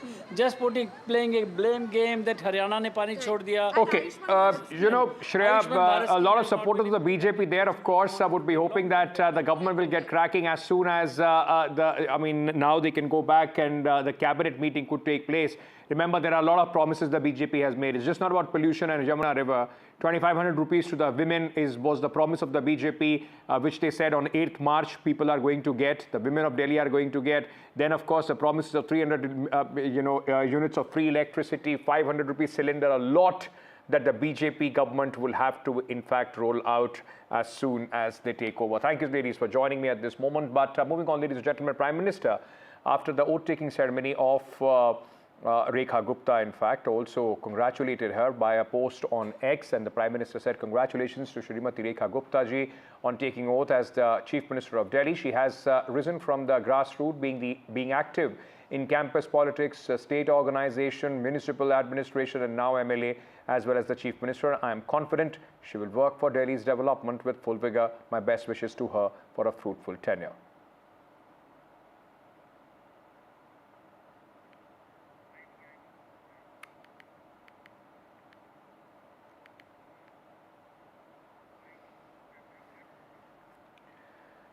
Now, Centre has issued advisory on the OTT platform's content and has said adhere to the ethics code and need age-based controls. Now, this has come after the MPs have pushed for regulation. The advisory has been issued by the Information and Broadcasting Ministry.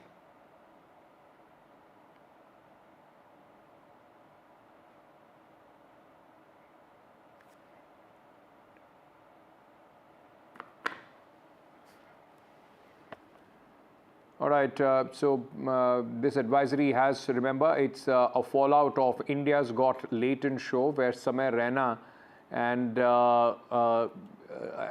Ranveer Alabadia both at the center of this controversy, and now the Information and Broadcasting Ministry has intervened and has sent an advisory to the OTT platforms at this moment.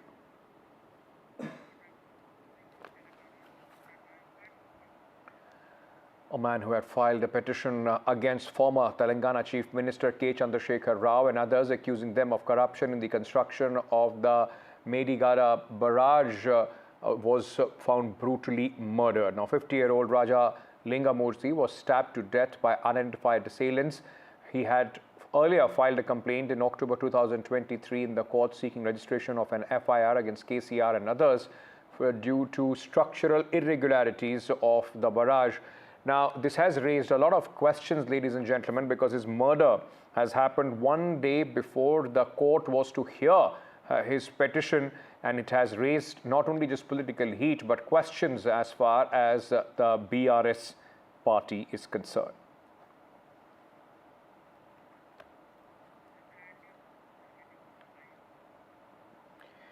Now, there are, of course, the timing is suspect, questions being asked how a day before this case was to be heard, that this man has been found brutally murdered, who had raised a complaint against the former Chief Minister and some other people.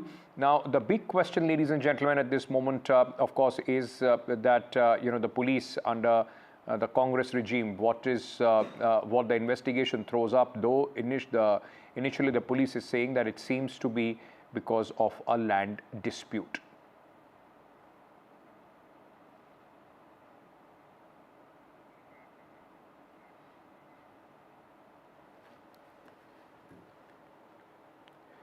So, ladies and gentlemen, at this moment, what we know is that this man was found murdered under suspicious circumstances a day before hearing in the complaint that he has made in the court was in fact to begin, and at this moment there is a lot of questions that are being raised on the BRS. Now, latest in the Muda's case in the Karnataka, where Lokayukta police has submitted an 11,000-page report to the special court. Report seeks closure of the FIR against Chief Minister Siddaramaiah. The report says the no criminal offence was found and the case is civil in nature. The BJP, of course, has reacted sharply to the Lokayukta probe, saying the investigation was for and by Chief Minister Siddaramaiah. When they want, if they get a judgment or reports in their favor, whatever they feel, then they'll appreciate Lokayukta. It's always the case, we have seen. And Lokayukta definitely have done their job. Because of whatever reasons, maybe lack of evidences or maybe, there are no findings. I don't know exactly. I have not seen the report or judgment. But, definitely they have taken, according to the law.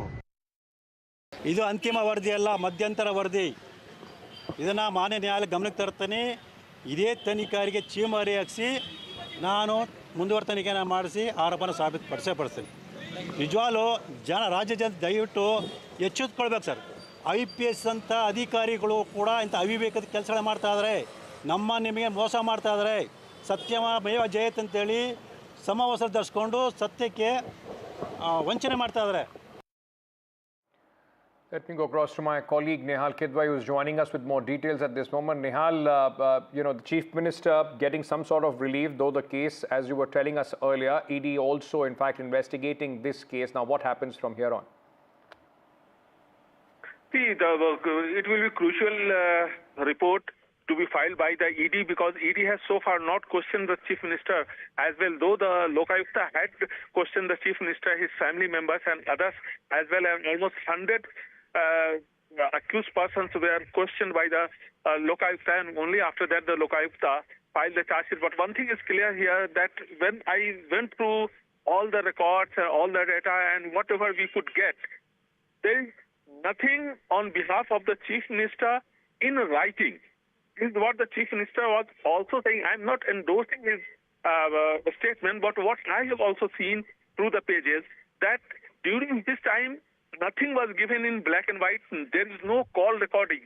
And here, Chief Minister has got the edge. That is why the Lokayukta has said, the Lokayukta police, I mean to say, that there is lack of evidence. That's why they are unable to carry forward the investigation. And here, the Chief Minister has got the advantage. This, it may be called a clean sheet, or it may be called the lack of evidence, what the Lokayukta has said. So now we have to see that how does this ED get more information, collect more evidences, and how do they proceed? That will be important.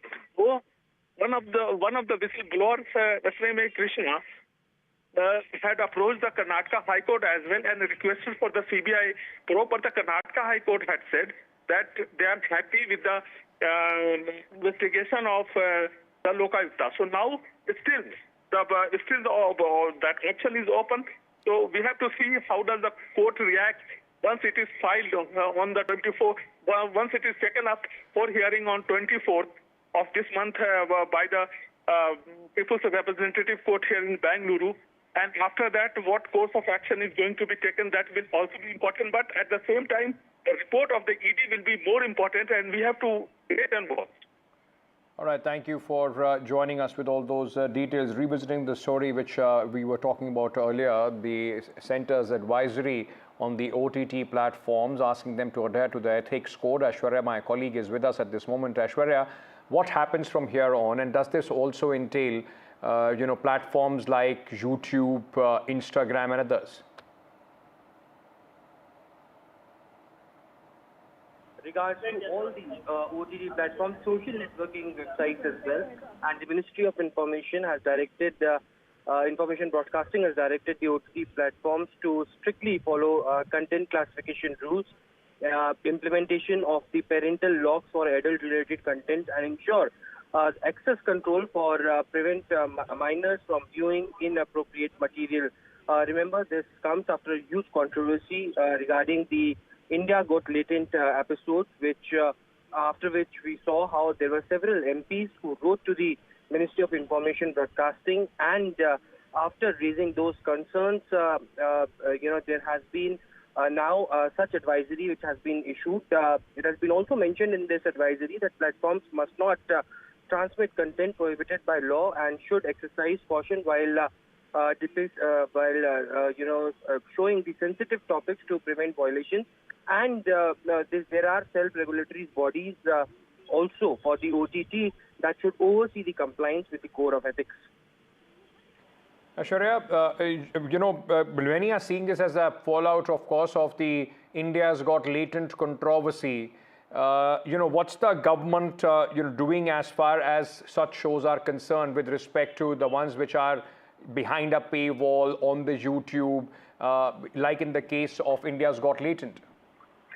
Well, the sources within the Ministry of Information and Broadcasting and in several, on-record and off-record briefings as well of Ashwini Vaishnav, who is the Union Minister concerned for the Ministry of Information and Broadcasting, he had clearly stated that there would be strict guidelines that would be soon coming out.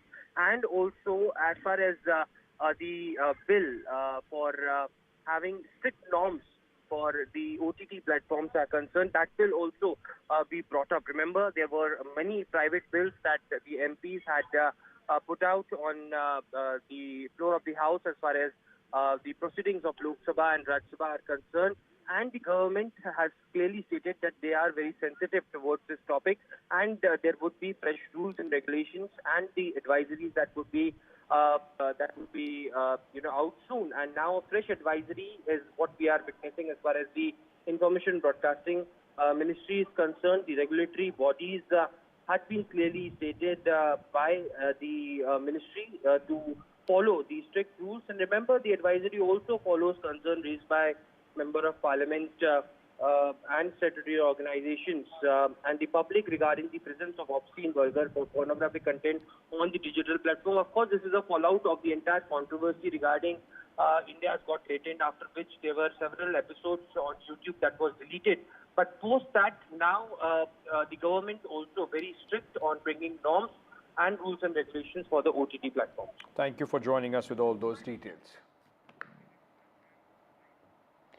All right, there is a massive fire which has been reported from a food manufacturing company in Thiruvallur in Tamil Nadu. Despite efforts by employees to control it, the fire very quickly spread, engulfing the entire building. The fire also spread to adjoining school.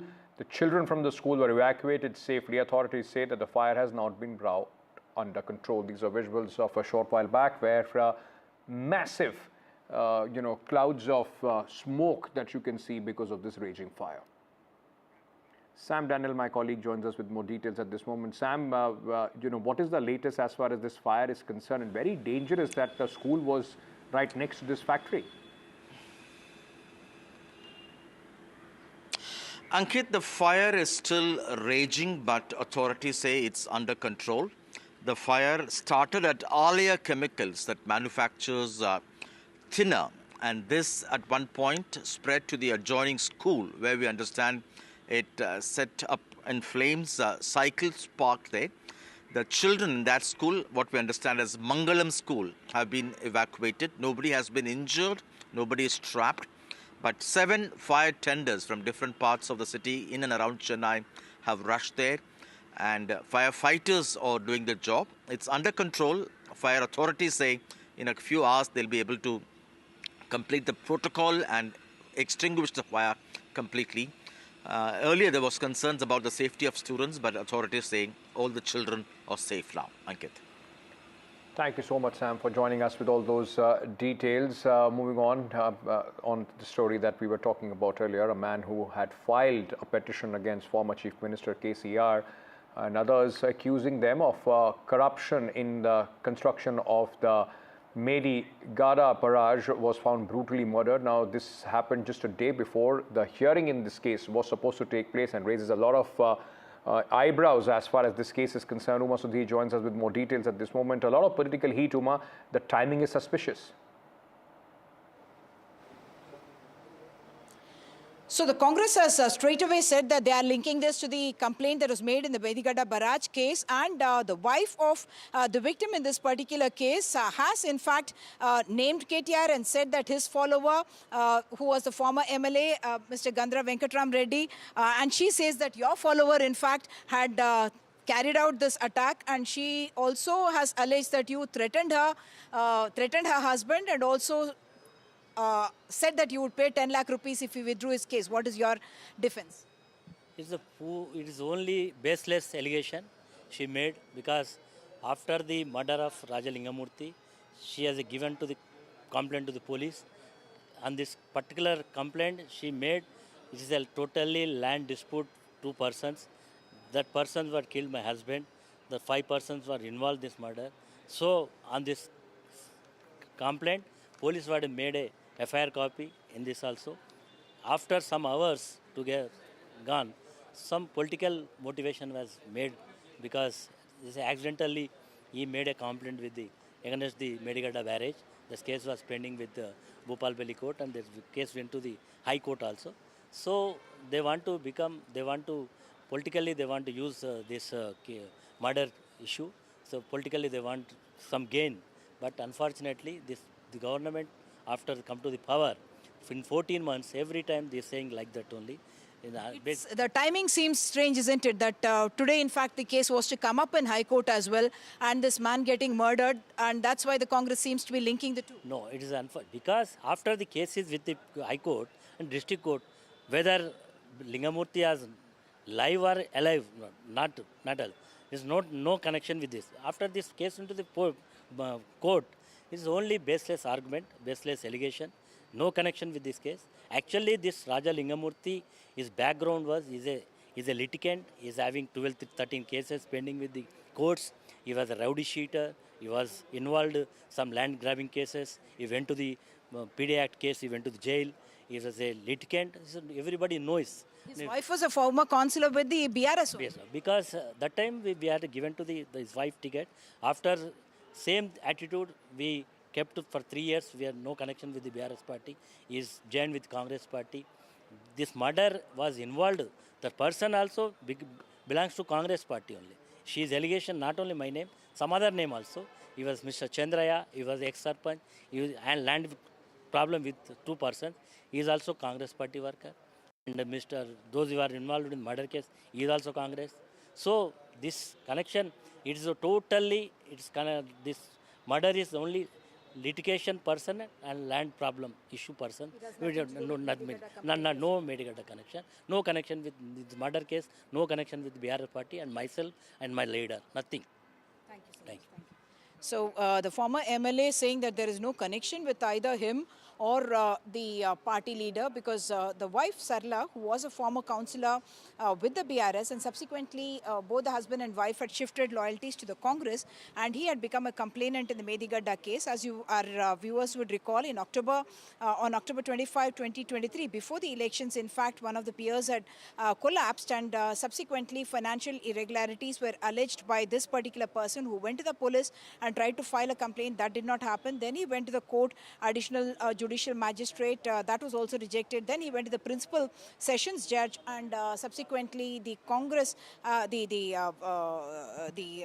BRS in fact went to the High Court asking for this case to be disconsidered, and of course it was coming up in court, but the BRS saying that this has to do with a land dispute and does not have in any way to do with the complaint that was made against Mr. KCR, Mr. Harish Rao, and also other officers when the BRS was in power. Back to you.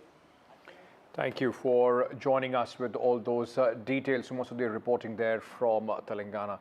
Now, Supreme Court has issued a notice to Lokpal staying its order, which said the Lokpal can investigate sitting High Court judges. The top court also added an injunction on the complaint, barring him from revealing identity of the judge and contents of the complaint. The top court has taken suo motu cognizance of the Lokpal order, which was looking at the complaint against a sitting High Court judge. The top court took this matter suo motu after Lokpal forwarded the matter to the Chief Justice of India. Nupur Rogra, my colleague, joins us with more details on this. Nupur, many would see this as the court rushing in to save their own. Well, you can say that because the Supreme Court today has, in fact, made a comment that this is very disturbing, and this case is very concerning. And more than saving its own, I think Supreme Court's stance is more about securing judiciary's independence. So while hearing the case, the Supreme Court three-judge bench in fact remarked that this is a concerning matter as it pertains to the matter of independence of judiciary. So I think more than saving its own, it's more about the balance of power that the Supreme Court seemed to be more worried about. And if you see, the Lokpal has also now forwarded this particular order where it ruled that High Court judges also fall under the jurisdiction of the Lokpal Act. So they have forwarded for Chief Justice of India's opinion on this. Now Chief Justice of India, and following which the cognizance was taken, the suo motu cognizance was taken. However, today the Supreme Court, in fact, Solicitor General Tushar Mehta, appearing for the centre, also said that it is a concerning order, and Senior Advocate Kapil Sibal, who's the current president of SCBA, he also said that he wants to assist the Supreme Court in the matter, as it is a very it's a very concerning matter. So all in all, the Supreme Court today was more concerned about the independence of judiciary and the balance of powers that our constitution has enshrined in upon the pillars of democracy. So now the Supreme Court will hear this case again on January 27. However, what is important today is that the Supreme Court has issued an injunction order by which it cannot be disclosed that who the judge is, who that particular High Court judge is against whom this complaint has been filed. So it is a big issue, and it will be crucial to see that when it comes up for hearing on March 18, what would be the, how the centre would respond and how the Supreme Court would take it forward. We'll leave it there, Nupur. Thank you for joining us with all those details at this moment. With that, we are slipping into a very short break. Stay tuned, much more on the other side.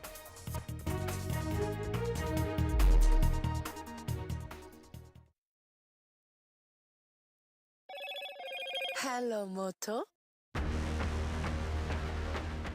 Motorola Edge 50 Pro, world's first AI-powered pro-grade camera.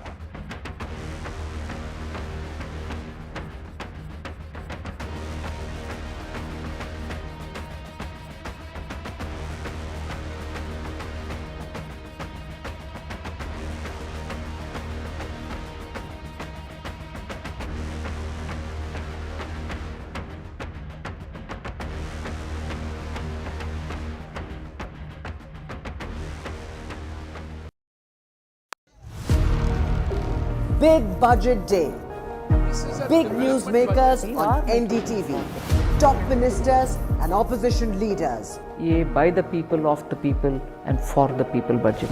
It is a fulfilling budget. This is a development budget. It's one of the finest budgets I've ever seen. More than a bold move, it is a clever move. NDTV, always the first choice of newsmakers. NDTV keeps you ahead.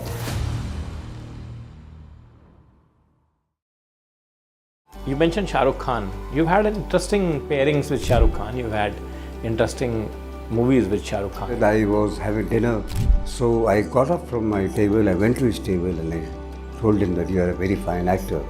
Why don't you join films? This is my number.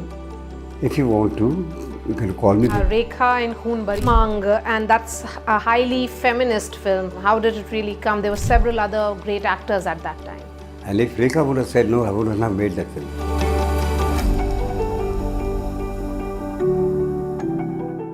I've been reporting on all issues big and small from Andhra Pradesh, Telangana, rest of South India, bringing you all the action, all that you need to know, all that you want to know. The energy of Maximum City is infectious. I bring in that energy in our news coverage from financial capital Mumbai. Covering from the southernmost part of India over the last 23 years, I bring in-depth and 360-degree coverage from the Dravidian heartland. The land of Mishti is also known for its bitter politics. I have seen much water flow under the Howrah Bridge, covering Bengal in all its vivid colors.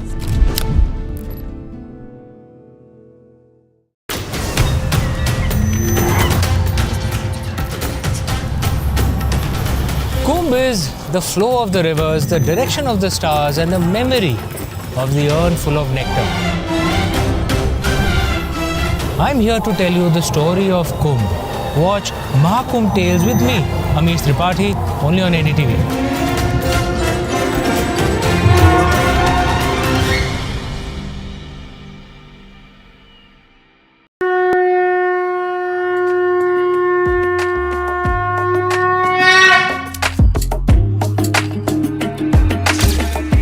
Mahakumbh, the festival of faith, the world's biggest spiritual festival, the divine dip at the spiritual Sangam, a sacred confluence of faith, culture and heritage. NDTV's mega coverage of the Mega Fest. NDTV at Mahakumbh 2025.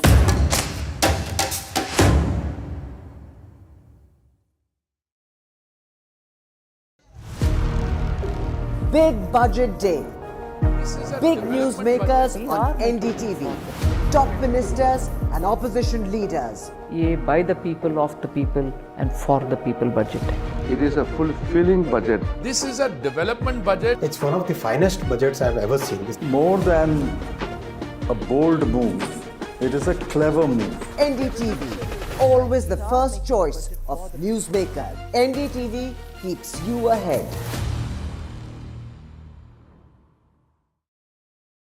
You mentioned Shah Rukh Khan. You've had interesting pairings with Shah Rukh Khan. You've had interesting movies with Shah Rukh Khan. I was having dinner, so I got up from my table, I went to his table and I told him that you are a very fine actor. Why don't you join films? This is my number.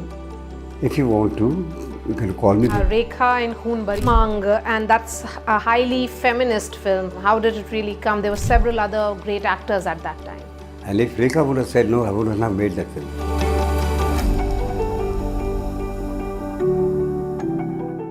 I've been reporting on all issues big and small from Andhra Pradesh, Telangana, rest of South India, bringing you all the action, all that you need to know, all that you want to know. The energy of Maximum City is infectious. I bring in that energy in our news coverage from financial capital Mumbai. Covering from the southernmost part of India over the last 23 years, I bring in-depth and 360-degree coverage from the Dravidian heartland. The land of Mishti is also known for its bitter politics. I have seen much water flow under the Howrah Bridge, covering Bengal in all its vivid colors.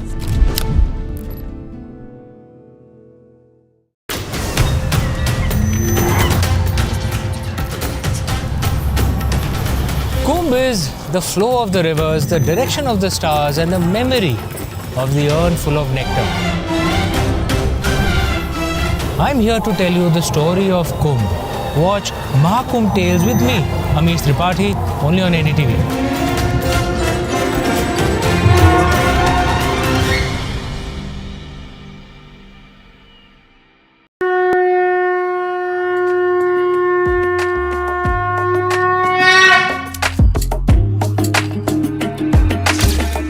Mahakumbh, the festival of faith, the world's biggest spiritual festival, the divine dip at the spiritual Sangam,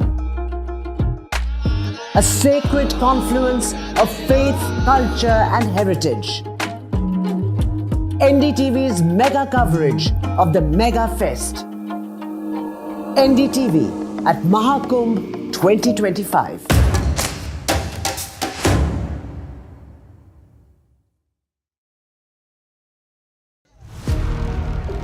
Big budget day. Big news.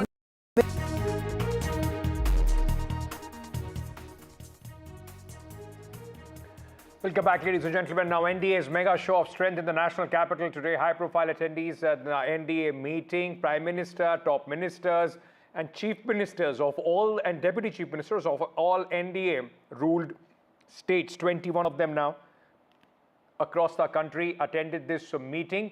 Now, Chandrababu Naidu has said this is a new era in the national capital. All of them, remember, were part of the oath-taking ceremony, from Goa Chief Minister to Maharashtra Chief Minister, the deputies in tow, along with Meghalaya Chief Minister, who were present at this oath-taking ceremony. These visuals just a short while back where the key NDA huddle is taking place at the Imperial Hotel along with the top brass of the BJP, key partners of the NDA like Chandrababu Naidu and Nitish Kumar's JDU, all ministers and top chief ministers of the NDA states, including now the newly minted Rekha Gupta, also seen in this meeting.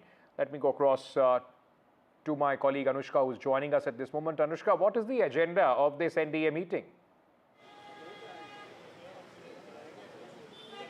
Well, certainly, Ankit, we are seeing all the members of the NDA who are present at the oath-taking ceremony are in fact inside the Imperial Hotel attending a lunch there.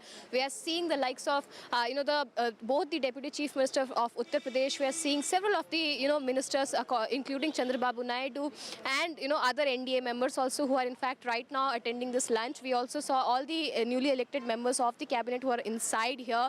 They're all celebrating, in fact, the fact that BJP has in fact come here after 27 years, but also we are seeing that in this meeting several of the people are in fact gathered here to take part in this lunch. After that, this the whole cabinet members will be in fact going to Delhi Secretariat. There they will have the first cabinet session, and after that the BJP members will be going to the Vasudhaiv Ghat, where they will in fact be attending the Vasudhaiv Ghat Aarti also. What we're also knowing is that this is being done as per the sources.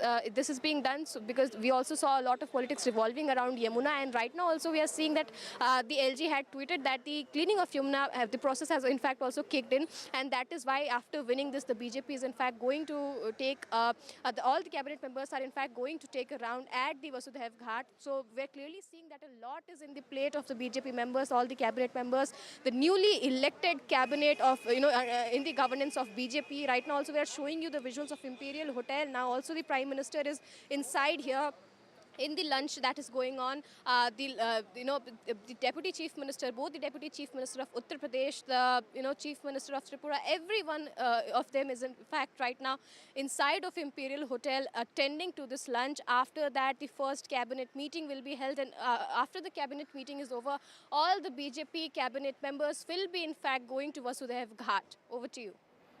All right, we'll bring you a special coverage of that as well. What we also know that the Delhi cabinet meeting is going to take place in the evening today, and it is going to be an important, in fact, to see what are the first orders of the newly minted government of Delhi.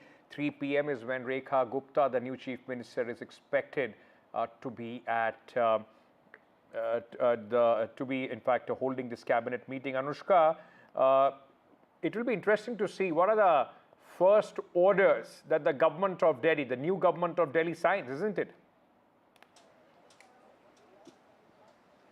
Well, certainly, Ankit, what we are seeing is that when the campaign was also going on, the BJP was confronting Aadmi Party on several of the issues, Yamuna being the major one. Also, we saw issues like pollution, taking place. We also saw the CAG report that was a hot topic between the BJP and the Aadmi Party during the Aadmi Party's reign. Now, also, what Rekha Gupta has also said is that a thorough investigation will be done. The CAG reports will be presented. The works for the cleaning of pollution-free Yamuna will be kicking off on several rounds, but it will be interesting to see as to what new orders will be passed on in this new cabinet meeting. Also, we are learning from the BJP sources is that several of the people are in fact about to take, participate in the cabinet meeting. We are showing you the visuals from the Imperial Hotel right now, where in a short while the members from the NDA will be coming out because what we are learning is that the lunch that was ongoing here is in fact now coming to a halt. All the newly minted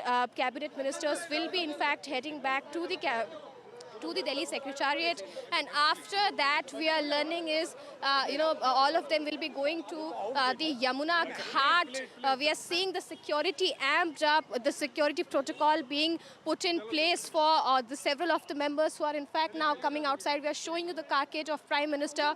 The Prime Minister is about to leave the Imperial Hotel is what we are learning from the sources. We are showing you visuals from outside of the Imperial Hotel, where the NDA meeting is in fact taking place. The lunch is ongoing, but now we are seeing the Prime Minister is all set to in fact come outside now. The lunch is in fact coming to a halt. We are seeing the hyped up security. After this, we are seeing the cabinet meeting will be also held, wherein the newly minted cabinet, as you rightly said, is in fact going to take some big decisions on the first day. After that, because we also saw Yamuna being the hot topic here during the campaign of Delhi elections, both the parties were confronting each other on the likes of corrupt pollution. But now we're also seeing that all of the questions that were in the mind of the common people will also be answered after the first cabinet meeting. We are showing you the visuals from Imperial Hotel now in a short while. We are seeing the protocol has been put in place. The Prime Minister is about to exit the Imperial Hotel. We are showing you the visuals from here. Several of the Deputy Chief Minister, both the Deputy Chief Minister of Uttar Pradesh is inside. Knowing is inside here in this meeting, in this lunch that is in fact going on inside the Imperial Hotel. We are showing you the visuals. Prime Minister Narendra Modi is in fact now coming out of the Imperial Hotel. This is the whole security protocol.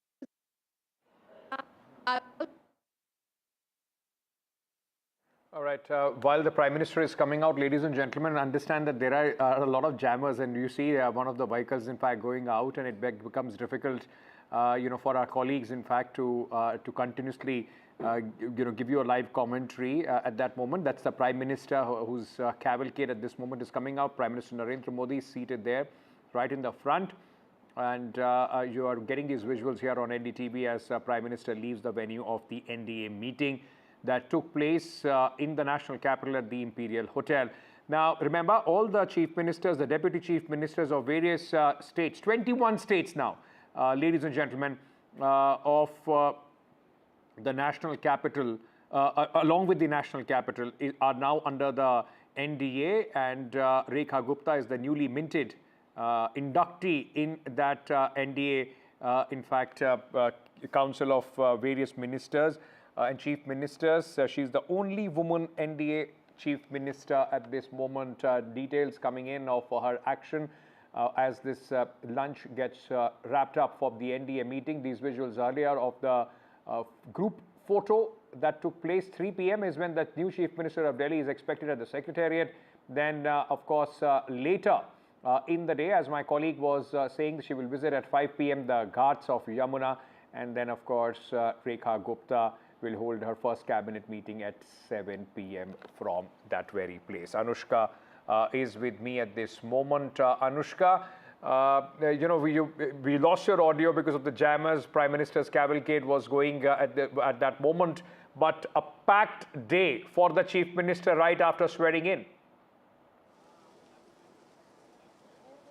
Well, certainly, Ankit, it is quite a packed day for the newly appointed cabinet that took oath around 12 p.m. today. We are showing you the visuals from the Imperial Hotel where the lunch was going on. The Prime Minister has just now made an exit from the hotel, but we are seeing several of the members are still inside here, in fact, participating in this lunch. All the NDA members, all the senior NDA members are in fact inside of this, Imperial Hotel right now. What we are learning is that after this, the cabinet meeting will be held around 4 p.m. is what we are getting to know, what we are understanding from our sources. After that, all of the cabinet members will be going to Vasudhaiv Ghat to, visit the Yamuna Ghat there.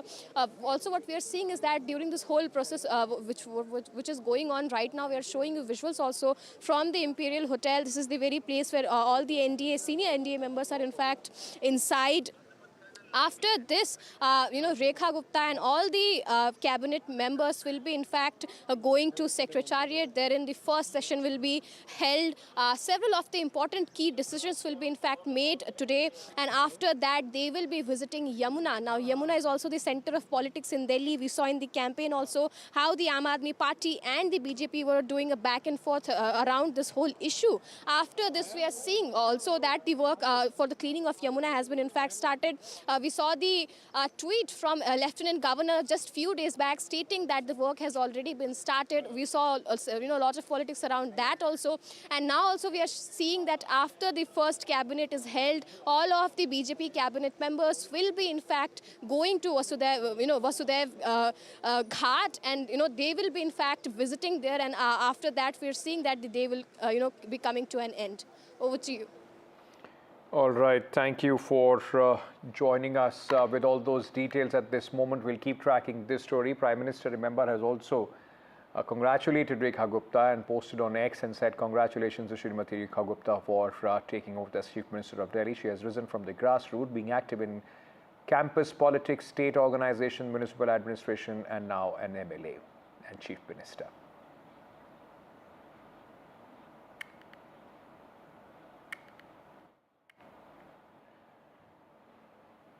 Let's get to some news from the share market where Adani portfolio's strong earning. Adani Group's robust performance, in fact. Adani portfolio delivers highest ever trailing 12-month EBITDA of rupees 86,789 crores in the third quarter. This reflects year-on-year growth of 10.1%. Adani portfolio's financial performance remains driven by its core infrastructure businesses, which include utilities, transport, and incubating infrastructure ventures under Adani Enterprise. These segments contributed 84% to the total EBITDA. The Adani portfolio group of companies has reported its highest ever trailing EBITDA of 86,789 crores. Now this comes at a time when of course there have been a lot of external challenges, so this really is a key development. Now what is really outstanding is of course the contribution of the core infrastructure business, which is contributing around 84% to this EBITDA growth. So that really is a very, very interesting and key highlight there. Of course, important to note here that liquidity is also enough as per the highlights. That liquidity is enough to look at debt service financing ready for the next 12 months at least. So that's a key highlight.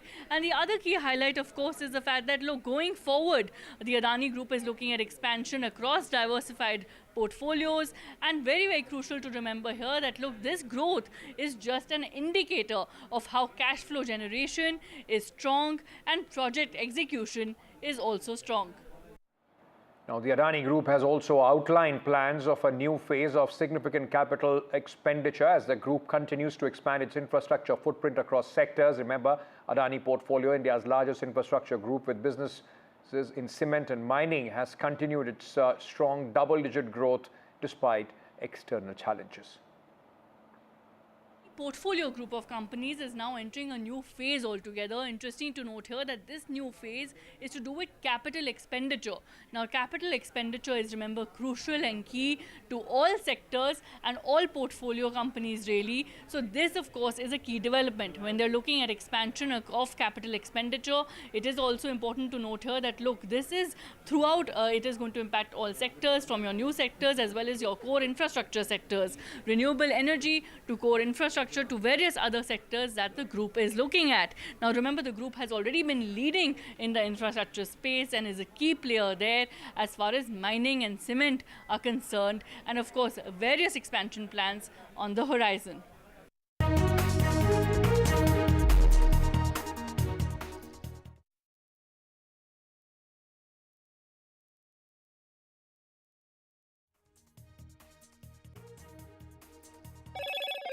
Hello, Moto. Motorola Edge 50 Pro, world's first AI-powered pro-grade camera.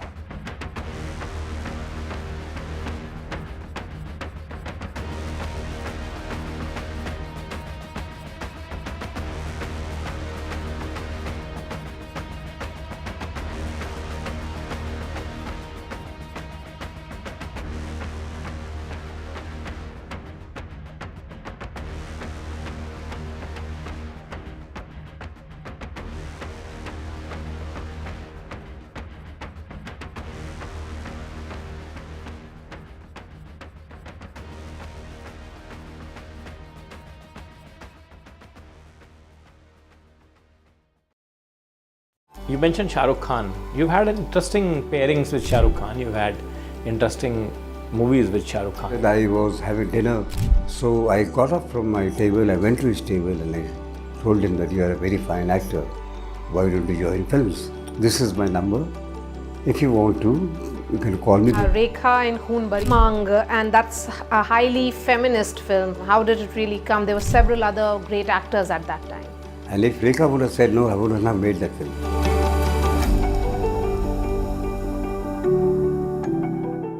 I've been reporting on all issues issues big and small from Andhra Pradesh, Telangana, rest of South India, bringing you all the action, all that you need to know, all that you want to know. The energy of Maximum City is infectious. I bring in that energy in our news coverage from financial capital Mumbai. Covering from the southernmost part of India over the last 23 years, I bring in-depth and 360-degree coverage from the Dravidian heartland. The land of Mishti is also known for its bitter politics. I have seen much water flow under the Howrah Bridge, covering Bengal in all its vivid colors.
Mahakumbh, a festival of faith, the world's biggest spiritual festival, the divine dip at the spiritual Sangam,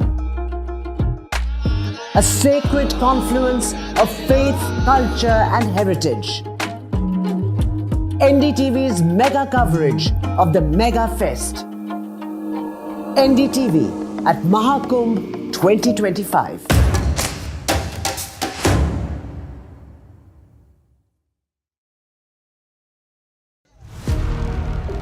Big budget day.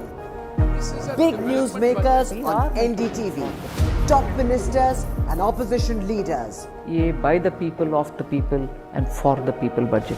It is a fulfilling budget. This is a development budget. It's one of the finest budgets I've ever seen. More than a bold move, it is a clever move. NDTV, always the first choice of newsmakers. NDTV keeps you ahead.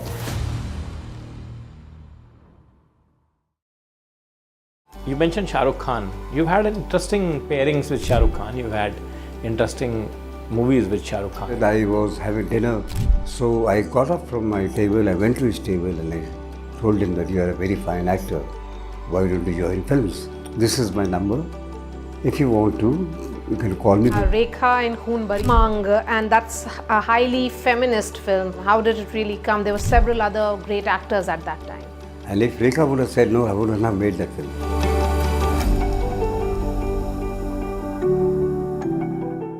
I've been reporting on all issues big and small from Andhra Pradesh, Telangana, rest of South India, bringing you all the action, all that you need to know, all that you want to know. The energy of Maximum City is infectious. I bring in that energy in our news coverage from financial capital Mumbai. Covering from the southernmost part of India over the last 23 years, I bring in-depth and 360-degree coverage from the Dravidian heartland. The land of Mishti is also known for its bitter politics. I have seen much water flow under the Howrah Bridge, covering Bengal in all its vivid colors.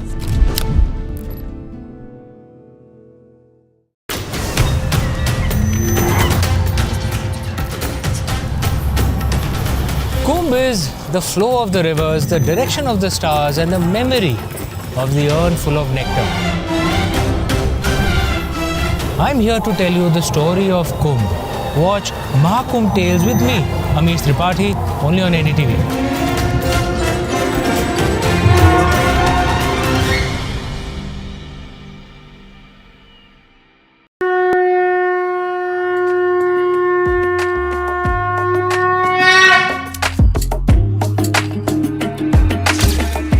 Mahakumbh, a festival of faith, the world's biggest spiritual festival, the divine dip at the spiritual Sangam,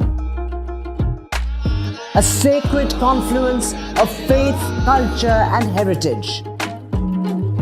NDTV's mega coverage of the Mega Fest. NDTV.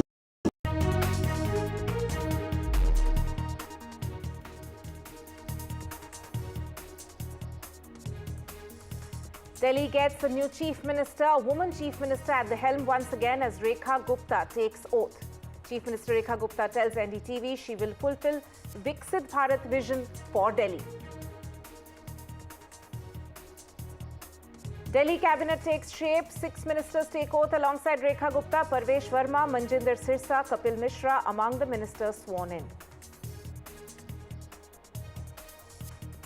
NDA's mega show of strength on the occasion of Delhi Chief Minister's oath-taking. Key NDA partners attend Delhi oath-taking ceremony. Prime Minister Modi chairs meet with NDA allies and BJP Chief Ministers right after the swearing-in ceremony. Lokayukta submits report in the Mooda case, seeks closure of FIR against Chief Minister Siddaramaiah and his wife. BJP fumes, alleges Lokayukta's investigation is by and for Siddaramaiah. MPs push for more regulations on OTT platforms. Government issues advisory for OTT platforms saying they should ensure stricter age-based controls.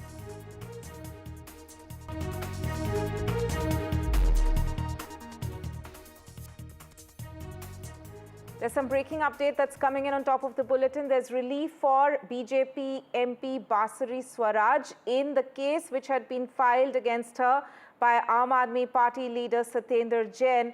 That case has now in fact been dismissed. It was a defamation case which was filed by Aam Aadmi Party's Satyendra Jain. Now the court has dismissed the defamation case. This is the latest which is coming in from the national capital. Relief for BJP MP Basari Swaraj. Let me go across to my colleague Tanushka, who's tracking this. Tanushka, just for the benefit of our viewers, if you can take us through what was the complaint about? Right, Tanima. So this defamation case that was filed earlier by Aam Aadmi Party leader Satyendra Jain was about that he alleged that BJP MP Basari Swaraj had made some defamatory comments and remarks about him on a news channel, TV channel episode back in 2023 in the month of October. So he said that these defamatory remarks were an attack against him, and he alleged that Basari Swaraj said that assets in amount cash of rupees 3 crore as well as 1.8 kilograms of gold and 133 gold coins were found from Satyendra Jain's house. And Satyendra Jain in his petition says that these are defamatory comments and these were not true, which is why he filed this defamation case against Basari Swaraj, which now has been dismissed by a Delhi court. So there's no further, of course, going ahead with this defamation case. So it has been completely dismissed by the court. There is relief for Basari Swaraj in this case. There is no surmounting evidence against her. Right, Tanushka there giving us this breaking update. Thank you so much for joining us on top of the bulletin. But shifting focus now to the top story that we have been tracking through the morning today. Delhi has got a new chief minister finally, and a woman chief minister once again. First time MLA from Shalimar Bagh, Rekha Gupta took oath as the new chief minister of Delhi. Just a few hours back, she's become BJP's only woman chief minister pan-India. Speaking to NDTV, the new chief minister pledged to work and ensure development in Delhi. मैं रेखा गुप्ता ईश्वर की शपथ लेती हूँ कि मैं विधि द्वारा स्थापित भारत के संविधान के प्रति सच्ची श्रद्धा और निष्ठा रखूंगी। मैं भारत की प्रभुता और अखंडता अक्षुण्ण रखूंगी। मैं मुख्यमंत्री के रूप में अपने कर्तव्यों का श्रद्धापूर्वक और शुद्ध अंतःकरण से निर्वहन करूंगी तथा मैं भय या पक्षपात, अनुराग या द्वेष के बिना सभी प्रकार के लोगों के प्रति संविधान और विधि के अनुसार न्याय करूंगी। मैं रेखा गुप्ता ईश्वर की शपथ लेती हूं कि जो विषय मुख्यमंत्री के रूप में मेरे विचार के लिए लाया जाएगा अथवा मुझे ज्ञात होगा, उसे किसी व्यक्ति या व्यक्तियों को तब के सिवाय जबकि ऐसे मुख्यमंत्री के रूप में अपने कर्तव्यों के सम्यक निर्वहन के लिए ऐसा करना अपेक्षित हो, मैं प्रत्यक्ष या अप्रत्यक्ष रूप से संकुचित या प्रकट नहीं करूंगी।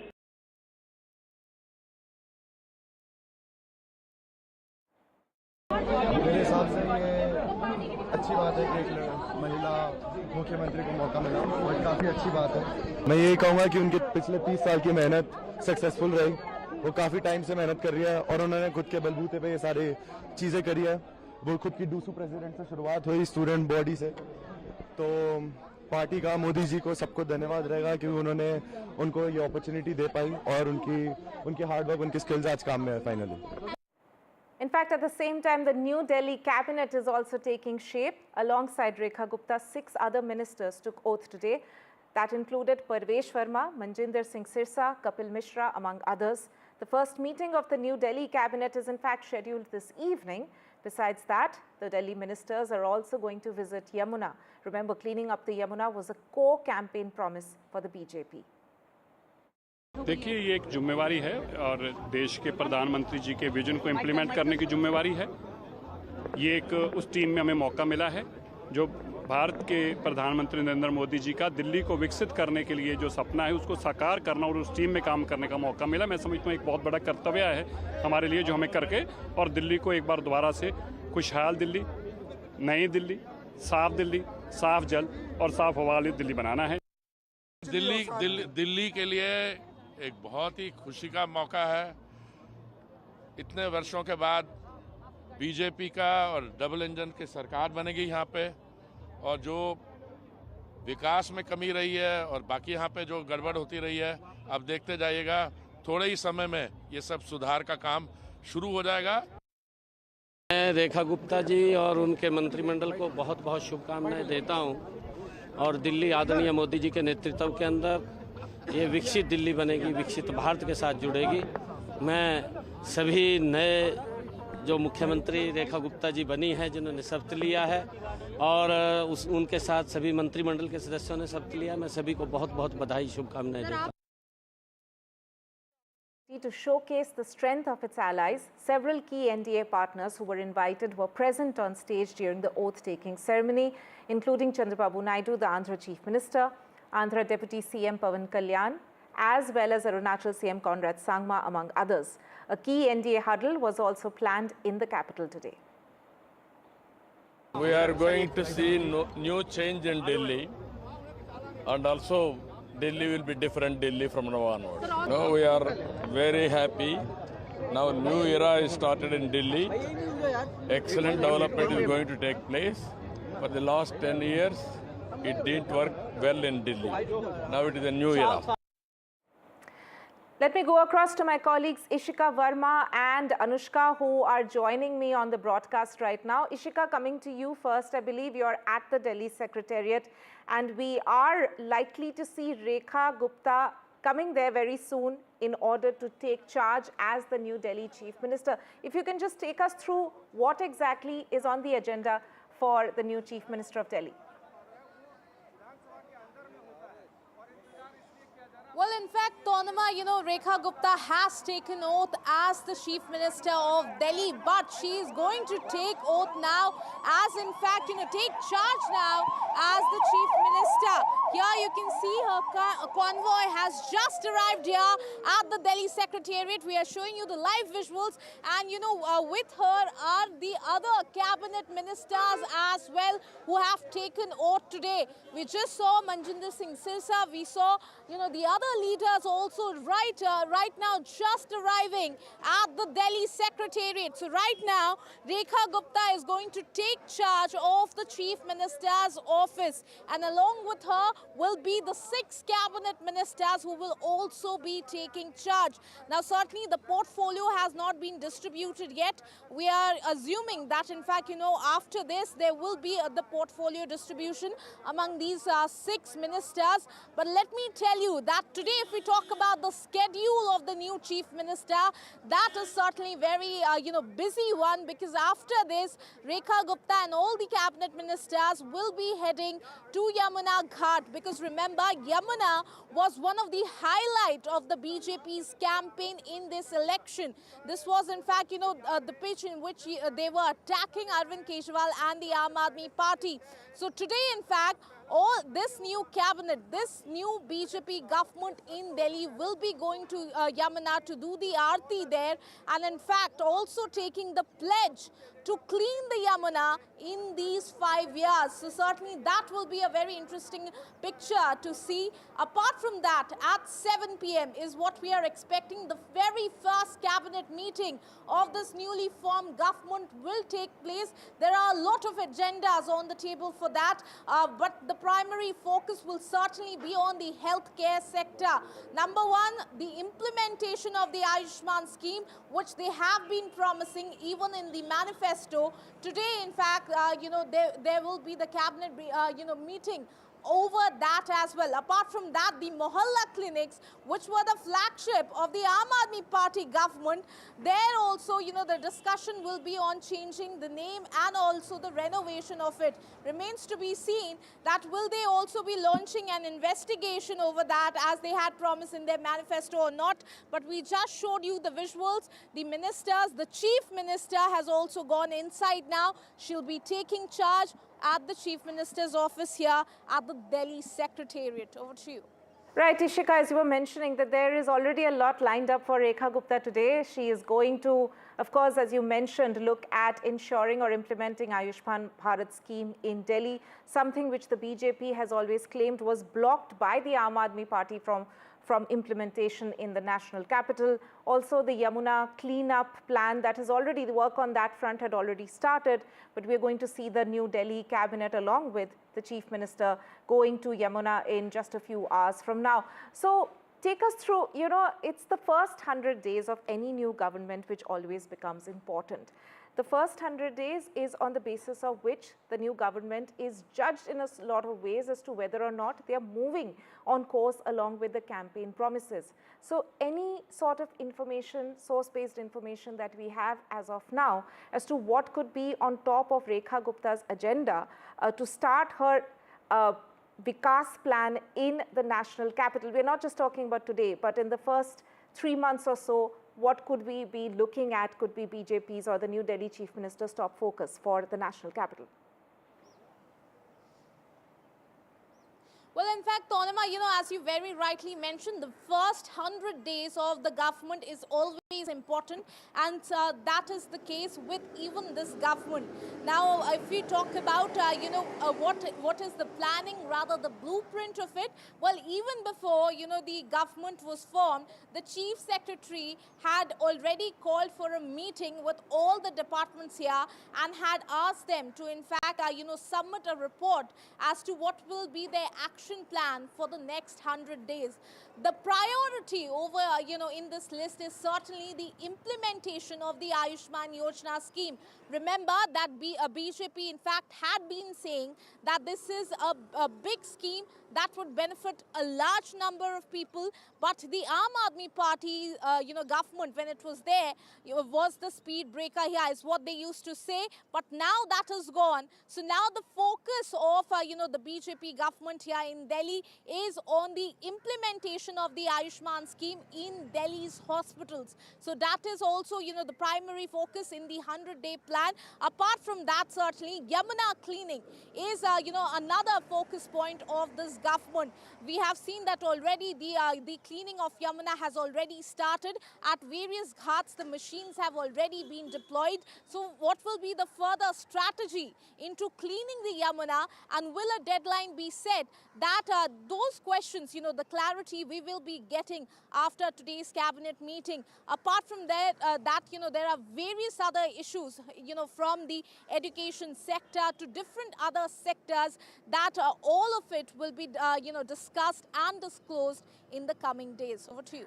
Right, Ishika, stay with us. I also have my colleague Tanushka, who is joining us from the venue where the NDA meeting was in fact held. Prime Minister chaired that meeting with the NDA partners who were present on stage during the Delhi Chief Minister's oath-taking ceremony. Tanushka, so this was an opportunity taken by the BJP to also show off, flex its muscles a little bit in that sense, showing off its NDA strength with several key members of the alliance being there, including Chandrababu Naidu and Pavan Kalyan also being there. We are going to play out the sound bites that we have got with them today, besides the fact, of course, that several BJP chief ministers from other states were also present on stage today. So take us through, what we saw in terms of the display of strength by the BJP and the NDA today, both at the Ramlila Maidan and also at this venue where the meeting with the NDA partners was held. Right, precisely the fact that, chief ministers of NDA ruled states and someone who has been very key in the Lok Sabha elections as well. Chandrababu Naidu was present there amongst other chief ministers as well. Chief Minister of Rajasthan was also present there. Pavan Kalyan was also present there. Is now their presence not just at the oath-taking ceremony, but also at this post-oath-taking ceremony meeting, which was rather, a more small, intimate affair with a lesser number of people, of course, and with the Prime Minister, with the newly elected and newly oath-taken Chief Minister and the 6th Council of Ministers, and the big wigs of the NDA ruled states does give out a very strong message at this point that the BJP wants to make it very clear that they are in the capital after long wait of 27 years. They've now reigned back the capital, and they want to make this message very clear across the country as well, that this time round, of course, in bringing in a female chief ministerial face as well has been quite a very power move as well from their point as well. So this NDA meet also that went down, of course there will be a cabinet meeting later in the day as well, was also, so this NDA meeting was also very crucial to give across this sort of a message that, the fact that not just the BJP but also they're all very united with their allies as well. It's such an important key day for Delhi, for the capital, with the oath-taking ceremony of the Chief Minister. Right, Tanushka and Ishika there joining us on the broadcast, giving us an update on what's happening at the moment. If we can see, these are live pictures which are coming in from the Delhi Secretariat, where Rekha Gupta has in fact reached. She's going to take charge officially as the new Delhi Chief Minister. She is, of course, accompanied by other ministers of Delhi who took oath today. We can see Baijayant Panda also in the shots which are coming in from the Delhi Secretariat. He's, of course, one of the BJP in charges for Delhi. And these are live pictures coming in from the office of the Delhi government, the Delhi Secretariat. That's where the Chief Minister and the ministers' offices are located in the national capital. This is, of course, the first time MLA from Shalimar Bagh, BJP's MLA Rekha Gupta, who's just been sworn in as the new Delhi Chief Minister. So this is her first day in office for the new Chief Minister, flanked by her ministers. 6 other ministers, 6 other BJP MLAs, remember, took oath today as ministers. They will be part of her cabinet. And we know, of course, as my colleague Ishika was mentioning, that right on the very first day, the new Chief Minister is going to focus on implementing the Ayushman Bharat scheme in Delhi. But returning to what we were talking about just a short while back, there was also a mega show of strength by the NDA, by the BJP's NDA partners who were also present during the oath-taking ceremony, one of them being Pavan Kalyan, the Andhra Pradesh Deputy Chief Minister. My colleague Anushka spoke to him exclusively. Take a look at this. There was a meeting inside, all the NDA members were present. What all did you guys talk about? No, it's not it's just a simple luncheon meet. That's it, just simple sharing the hard work to let the success, whatever the success happen, and the amount of hard work which had been done before. And simple sharing good things, that's it. We are seeing a women chief minister being made in Delhi. How do you see that? Oh, that is an amazing thing. That too, first time MLA, and that too, it shows the BJP leadership really recognizes people with no background, What you need is a dedicated hard work. I mean, dedication and hard work can take you to places. That's what Rekha Gupta's chief ministership position has conveyed. Any big decisions that were taken that you guys talked about? No, not as of now. Right, so these are, of course, as I mentioned, the live pictures of Rekha Gupta, who just has been sworn in as the New Delhi Chief Minister. We also saw the Prime Minister. He was, of course, present on stage during the oath-taking ceremony. He's also put out a post congratulating Rekha Gupta, saying that she has risen from grassroots and she's always been active in campus politics, state organization, municipal administration, and now finally rising to become the new Chief Minister of Delhi. And he also went on to say that he's confident that Rekha Gupta will work for Delhi's development with full vigor. There were several BJP chief ministers who were also present during the oath-taking ceremony today, one of them being the Rajasthan Chief Minister Bhajan Lal Sharma. Let's listen in to this exclusive conversation he had with my colleague Anushka. We are being joined by Rajasthan Chief Minister Mr. Bhajan Lal Sharma. Let's go straight to him. Sir, Delhi में आज पहली बार 27 साल बाद BJP की वापसी हुई है और एक महिला को मुख्यमंत्री का चेहरा बनाया गया। कैसे देखते हैं आप इसको?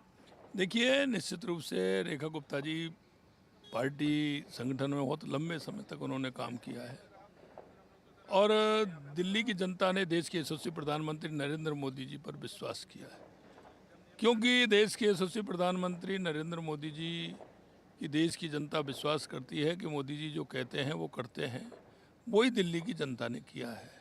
हम कह सकते हैं जिस आशा और विश्वास के साथ दिल्ली की जनता ने भारतीय जनता पार्टी की सरकार को चुना है, हमारी रेखा गुप्ता जी उसी राह पर चलते हुए देश के यशस्वी प्रधानमंत्री नरेंद्र मोदी जी के नेतृत्व में दिल्ली का विकास करेंगे, इतना मैं विश्वास आपको देता हूं। Shifting focus now to other big stories and headline stories that we're looking at, and the latest in the Muda case. The Lokayukta in Karnataka has submitted its 11,000-page report to a special court seeking closure of FIR against Chief Minister Siddaramaiah.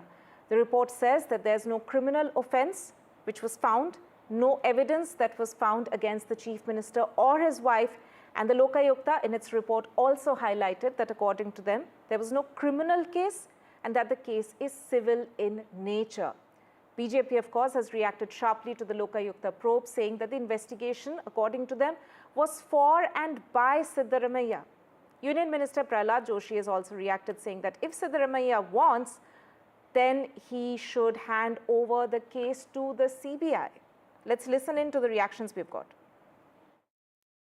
We have full confidence of the Lokayukta justice.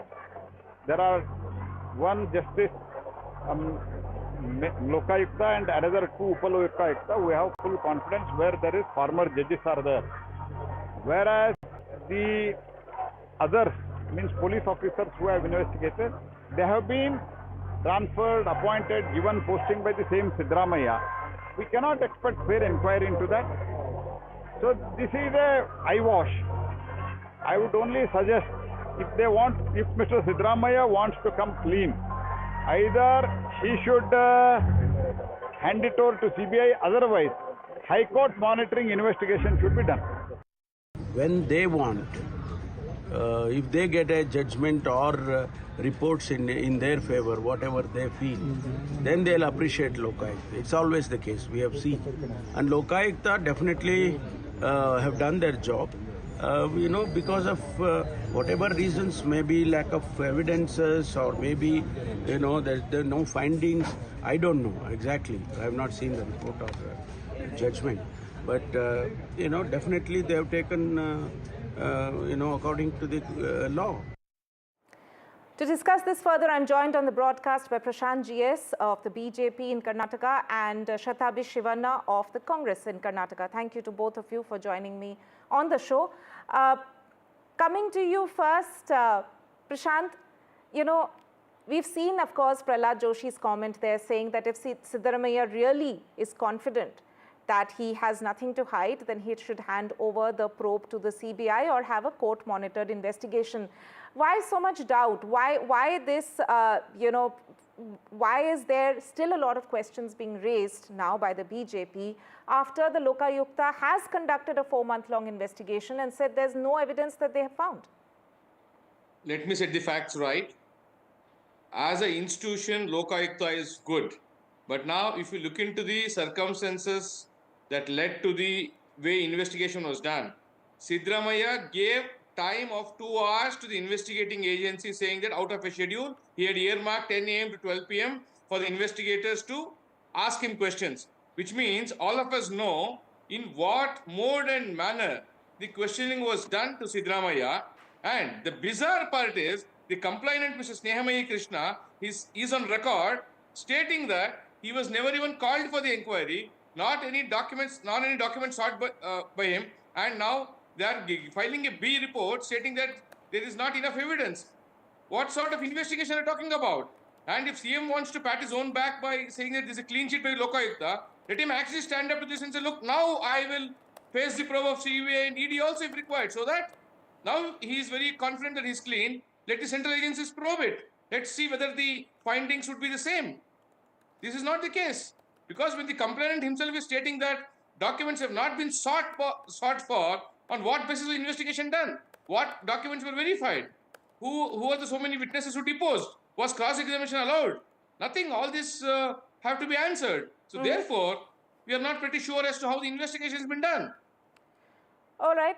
Shatabi Shivanna, you heard what Prashant GS had to say and you heard what Prahlad Joshi had to say, in a way both echoing the same sentiments, that if there is nothing to lose for Siddaramaiah, if it is indeed true that there is no evidence to be found, then let the central agencies investigate. What's wrong with that? Firstly, I would like to start off by saying that there was a gross attempt and a criminal conspiracy that was hatched to besmirch the impeccable reputation and to tarnish the character of the Honorable Chief Minister at the hands of the opposition party as well as the complainant that now stands exposed. And most importantly, let me state that rule of law has been established in this country and our belief in the rule of law has been reaffirmed. Let me give you set some facts right. Now, initially, the Honorable Governor passes an order saying he gives prior approval to investigate. It was challenged by the Honorable Chief Minister. The Honorable High Court said this matter must be investigated. Let it go before the Lokayukta. And then the BJP, the other opposition parties and the complainant celebrated this order with great spirit. Subsequently, the special court directs the Mysore Lokayukta to conduct an investigation. The complainant immediately and prematurely approaches the High Court again and says, no, we have no faith in the Lokayukta, let it be handed over to the CBI. What did the Honorable High Court say? It said that Lokayukta is an independent institution, it is transparent and they have conducted an investigation so far after looking at the material on record in a non-partisan manner. There is no averment or allegation of the investigation being shoddy or lopsided. Why can't they celebrate the order of the Honorable High Court when it declined to refer the matter to the investigation to the CBI in the same... I think, Tonima, I think we don't want these sermons from Congress here. We have to be very clear as to how this particular matter played out. We are not here to listen to discourses by Congress spokespersons here. You are supposed to talk law. You are supposed to talk facts. It is not. Very less time on the. We have very less time on the show. We do not want. We want to have. Please. We do not want anyone shouting over the other person. Coming back to you, Prashant GS. So what Shatabi Shivanna is also trying to say, that there was an investigation done and these are all allegations which have been leveled. So the complainant has the right to move court. This is a closure report which has been filed by the Lokayukta. We of course have to wait and see what the court has to say on that regard. The court can also order an investigation on its own, looking at the report itself. And if there is more merit to it, the complainant can also of course move a court. So let the process, let the due course of process be followed. Why is it that we need to bring in central agencies? Why is there so much doubt cast when it comes to state police agencies? Or there's always this versus one investigative agency is always being pitted against the other. I pointed out that fallacy in the beginning. Siddaramaiah, while going to get investigated, had given them 2 hours time. How on earth did he know that they are going to investigate him only for 2 hours? which means it was directed by Siddaramaiah to the officials. Look, I'm going to come there for 2 hours, serve me good biscuits and tea and coffee, and then I'm going to go back to my campaigning. Okay, so it was This a is what sham precisely investigation happened, according to you. Which is why we don't believe in this, the way investigation has been carried out. All right. Very less time left. Shatabi Shivanna, last final few seconds. Please give your point without making any accusatory points. Just answer that they are calling it, the BJP is calling it a sham investigation. They want another investigative agency to take a look. Is the Congress open to that? If there is nothing to hide, if there is no evidence, why isn't the Congress open to another investigative agency taking a look at the evidence?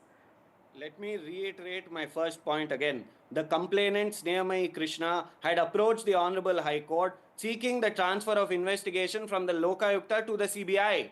The Honorable High Court summoned the entire report, the investigation report and the stated report on every date of hearing. And after looking at the material, when the High Court is saying no... That is the point. The complainant makes a statement that he has not been called for to submit documents at all. When the complainant is not submitting documents... Let him finish his point. All right, let him finish his point quickly. Shatabi Shivanna, last few seconds. Let Shivanna finish his point, yeah.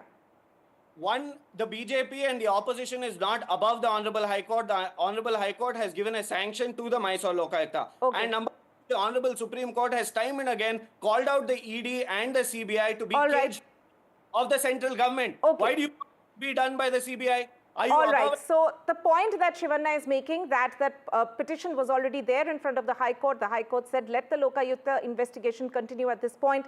But which way will the legal proceedings go from here? We'll have to see and wait what the court has to say on the closure report submitted by the Lokayukta. The closure report, of course, brings relief to the Karnataka Chief Minister in the Muda case. We'll have to leave it there for now. Prashant GS and Shatabi Shivanna, thank you so much for joining me on the broadcast on this very important topic. We'll be heading into a short break at this point, but more news and updates continue right here on NDTV.